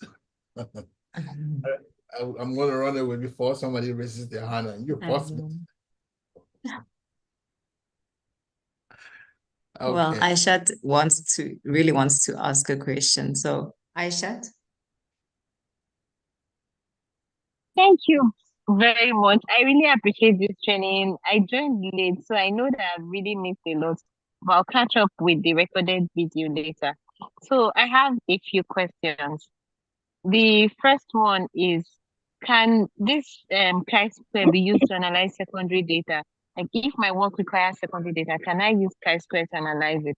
Then secondly is there any concern for plagiarism tools like Turnitin that picks plagiarizing AI content from our work?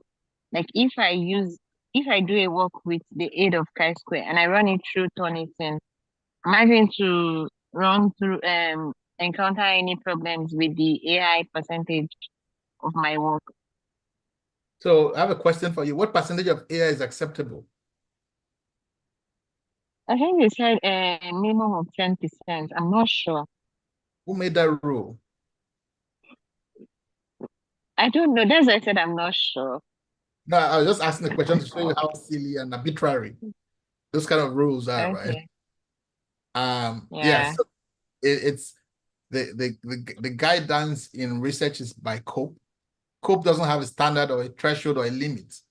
The only thing we say is that research should be done in a way that fuels curiosity and answers questions, right? The tool you use to answer the question is completely up to you, right? AI is a tool. The only thing that COPE requires is that if you use a tool, the same way when you analyze data with data, you say, data we analyze with data, right? That's the exact same thing. If you use AI tool, just tell us in the methodology which tool you used and how you use it. Standard is not different from any other thing we have done in science. It's a tool. The same way you use SAS or Python or R. AI is simply a tool that is based on probability, right? So those questions somehow assume that, oh, there's something spooky about using AI that we need to intentionally hide. That is not the case. And so that's why that's so I think you can we can also share the COPE guidelines for folks to read and have some better context for it. This Thank first you. one, My second question, yeah. Can you upload your data to Chisquares and analyze? Yes, you'll be able to do that in 2 months' time. Okay, in 2 months' time. Exactly. Yeah. So that's when we're going to release the full ecosystem. So make sure you follow us on LinkedIn so that you can follow. We're going to have a count. You won't miss it. We're going to have a 30-day countdown. So folks can follow along and see when we release the full ecosystem. All right. Thank you very much. I appreciate you. You're welcome. Oh, Tony, please can you check the recording? Interesting, Prof. Please, can Prof briefly go through the AI toolkit for us late joiners? Oh no, that's not gonna happen.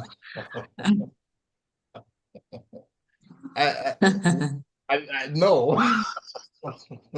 What we're gonna do is we're gonna have another session. So you're actually asking me to go and start to go and research. You are very mean. Oh my gosh, that is so funny. I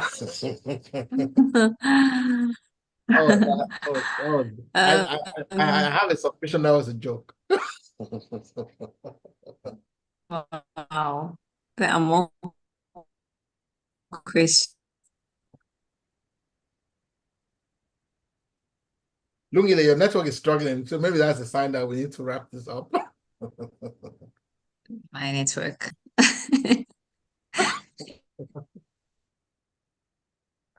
Oh my gosh. All right. If the other burning issue is tired. Dr. Peter.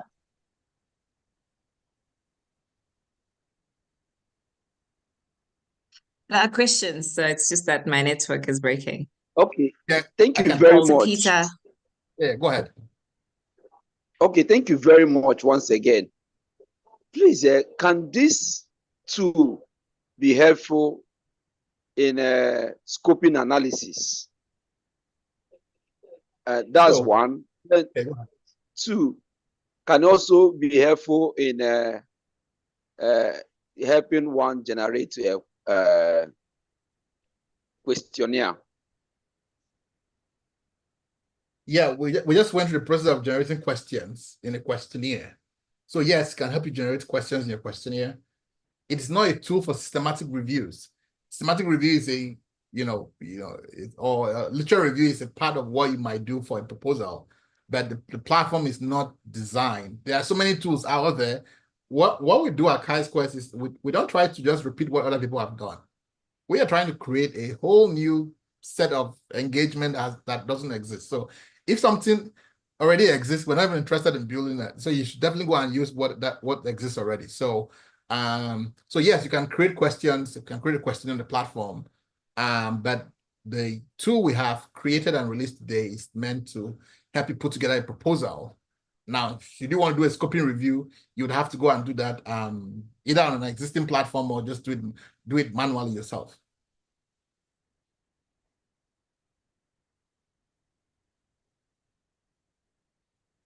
Okay, Aminu Muhammad. Oh, I thought your network was broken, Lindley. You're back? Yes, I am. Okay. Aminu?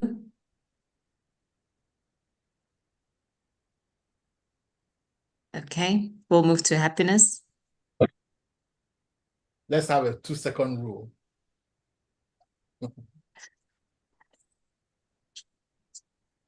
Lungi, please, can You I must ask my type. question? Sure, Blessing. Yeah, can I ask my question? Yes, go ahead, please. Right. Prof, thank you for the great job you're doing. I really appreciate.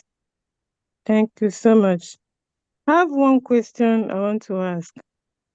After you have generated the questionnaire from the Chi-Square platform, what happens next? Do you copy the question into Google Form to reach out to the respondents, or is all being done by the Chi-Square platform? Thank Okay, you. so let me answer that question by, so you have a survey here, you come to this share survey, see that? You copy the link, the survey. Now I'm going to drop the link for you guys to answer the survey here. So I've dropped the link there. Now, if you can try attempting the survey so you can see, so right now we see the responses, there are no responses. So if you can attempt the responses so you can see how everything goes. So nutshell, no, you don't, the platform is self-sufficient. You don't have to, once you come to Chi-Squares, you can do everything on the platform, right? Design your questionnaires, collect your data, analyze your data, generate your reports and everything, right? So what of the emails? Yeah, how will the platform get the contacts of the respondents? So there are many ways to do that, right? In this case, I can copy the link and share with you like I've done. I copy the link and share with you. Okay. I take the link.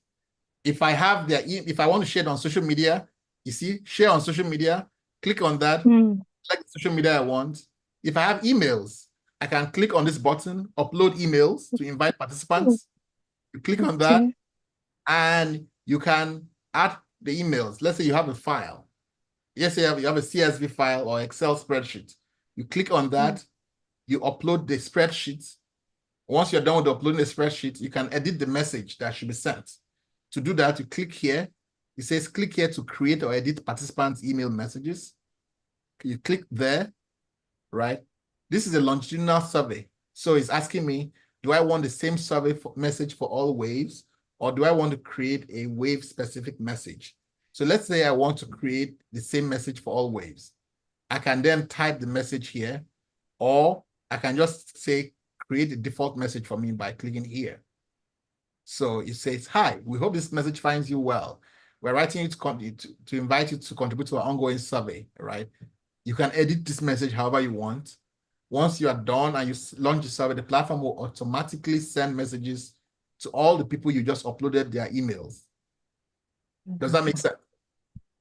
Yes. Yes. All right, great. Thank you, Prof. I You're really welcome. appreciate. You're a great teacher. Oh, thank you very much. All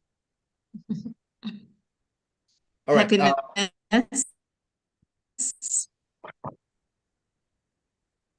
Happiness. Thank you very much. Okay. Oh, okay, yeah. Aisha, we can't see the survey because we have not launched it yet. So if you want to launch it, then I'll click on launch and launch now. So now the project was launched, now it's launched. So you can now take the survey if you want. Thank you, Prof. Thank you so much, Prof. You are really very strong. Oh. I appreciate you. Prof, please, I have 2 questions, and I've been writing on the chat, but there was no response. Okay, sure. I don't know so much about what is happening here, but I'm just enjoying the way you're trashing and answering all the questions. I'm a new researcher. I'm a new career, I'm a new researcher. This is my first time outing of trying to, publish a paper on an impact factor journal. I've never done it before. I've been on it for a very long time. And at some point, they said I should, upload a cover letter. So I don't know how the cover letter should be written. Is it to write about the paper or to write about myself? No. So you come to the AI, just come to the AI journal cover letter writer. This is for you. This should be named Happinesses cover letter. So you click on that. You type the name of a journal. Let's say Journal of Tobacco Control. You type the manuscript title, and you type you copy and paste your abstract. And you just click on create cover letter. It will automatically create a cover letter. Then you can now use and submit. So you should play with this and see how it comes out. The first question I've been typing on the chat is, how do I get to this Chi-Square platform? I wrote it up to 4 times, but there was no response. That's fine. All right. I'll answer your question now. To get a Chi-Squares platform, you type www.chisquares.com, right? Yes. And you log in or sign up. But first of all, which institution are you from? From UNN. All right, so you have this list. You look for your institution on this link, and you can then use that link to create an account. You look for UNN on this list, create an account by logging in there, and then that's how you access the platform. Does that answer your question now? Yes, Prof. So if I just get in there, because what I want, I will do it right this night, is to get that cover letter. All right, that's fine. You can try it. Thank you. So it will just be straightforward as you just said it now. Exactly. Thank you so much, Prof. I appreciate. Thank you, sir. You're welcome. So, you're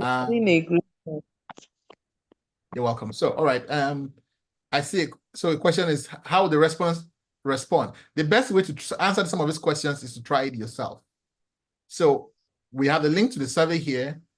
How about you try it yourself and you see what is required? You don't have to create an account, but you have to experience it. There, the question answers itself when you try. But in a nutshell, no, the users doesn't have to create it. That would be a very ridiculous platform now, require the participants to create an account before they answer a survey. People don't even want to answer a survey, right? Then you now have to put them through the hoops of creating an account. So that will not work. So no, people can just fill the survey and take it like that.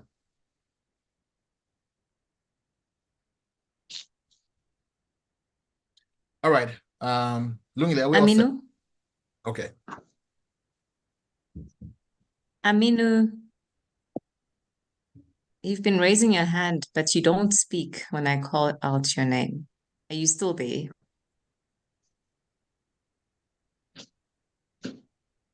Aminu, and you can unmute yourself. All right. Okay, okay, say Arenu. Yeah. Yeah. Yeah, I asked my question earlier. I wanted to know if there is support for mathematical modeling research, studies like that, because I actually tried working on, mathematical modeling using the platform, and it was just giving me something off, as if I was doing something else. So I just want to know if there is that tailored support for mathematical modeling yet. Thank you. Mathematical modeling can be anything, right? So what exactly about mathematical modeling are you interested in?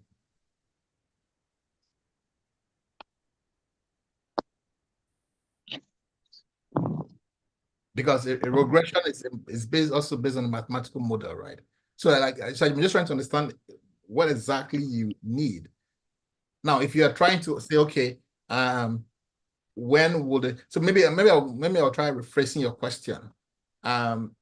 When would we have the ability to fit regression models on a platform? Well, then the answer is in the next 2 months when we release the full platform.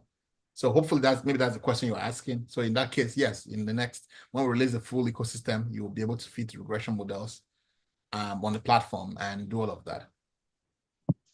I hope that answers your question. Prof,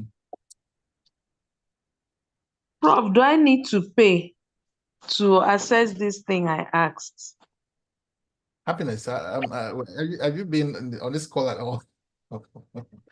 You know, the coverage is provided by an institution, so you don't have to pay as an individual. So but the coverage, institutional coverage lasts till for the next 6 months or so.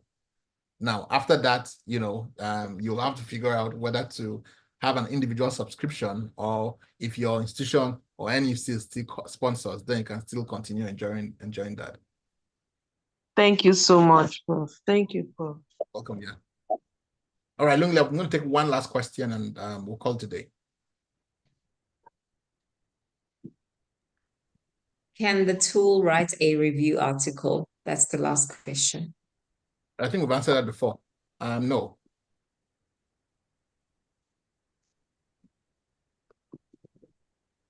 I can't see my institution on the list. How do I get access? There's the last that says school not on the list. So just scroll to the bottom and you'll see school not on the list.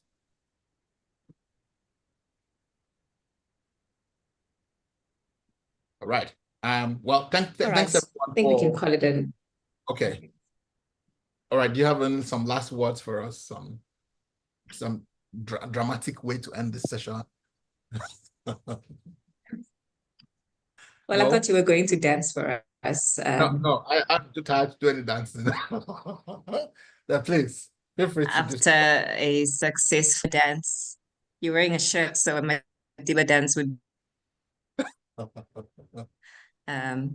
just to end the session. Such a thing is never going to happen.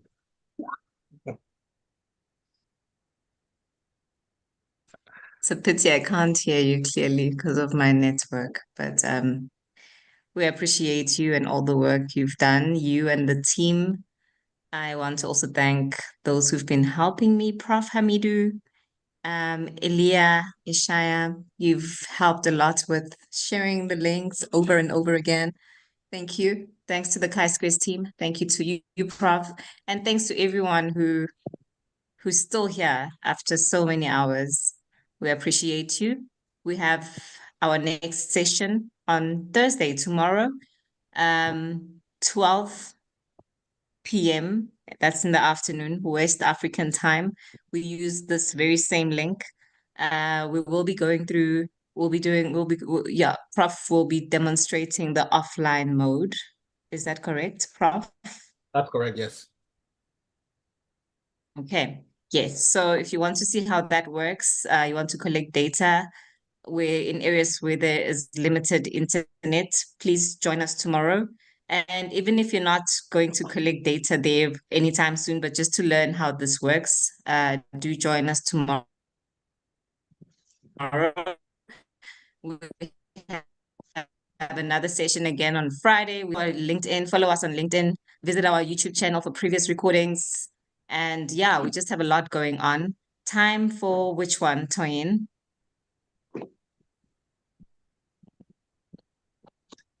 All right. So I said tomorrow we meet at 12 p.m., 12 afternoon, West African time. If you're in South Africa, that would be 1 p.m. If you're in Ghana, it's 11.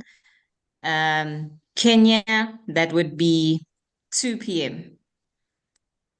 So yeah, join us tomorrow. Thank you so much. We will send reminders to those who registered for all our sessions and those who are in the Chisquares village groups. Thanks a lot, everyone. Appreciate you. Thanks, Prof. You've done very well. Thank you. Thank you for your patience and everything. Thank you. Thanks for being an excellent moderator as well. We appreciate you too. That was not a way to ask for back. And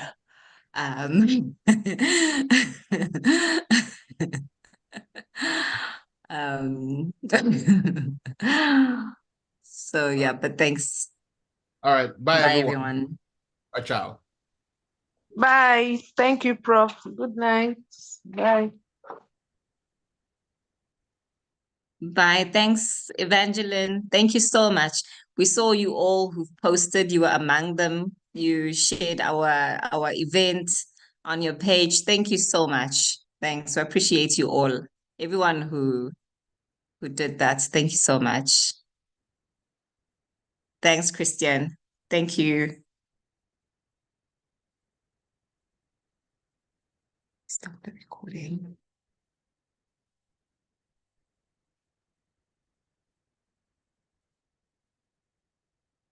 Yes, we'll see you tomorrow. Thanks a lot.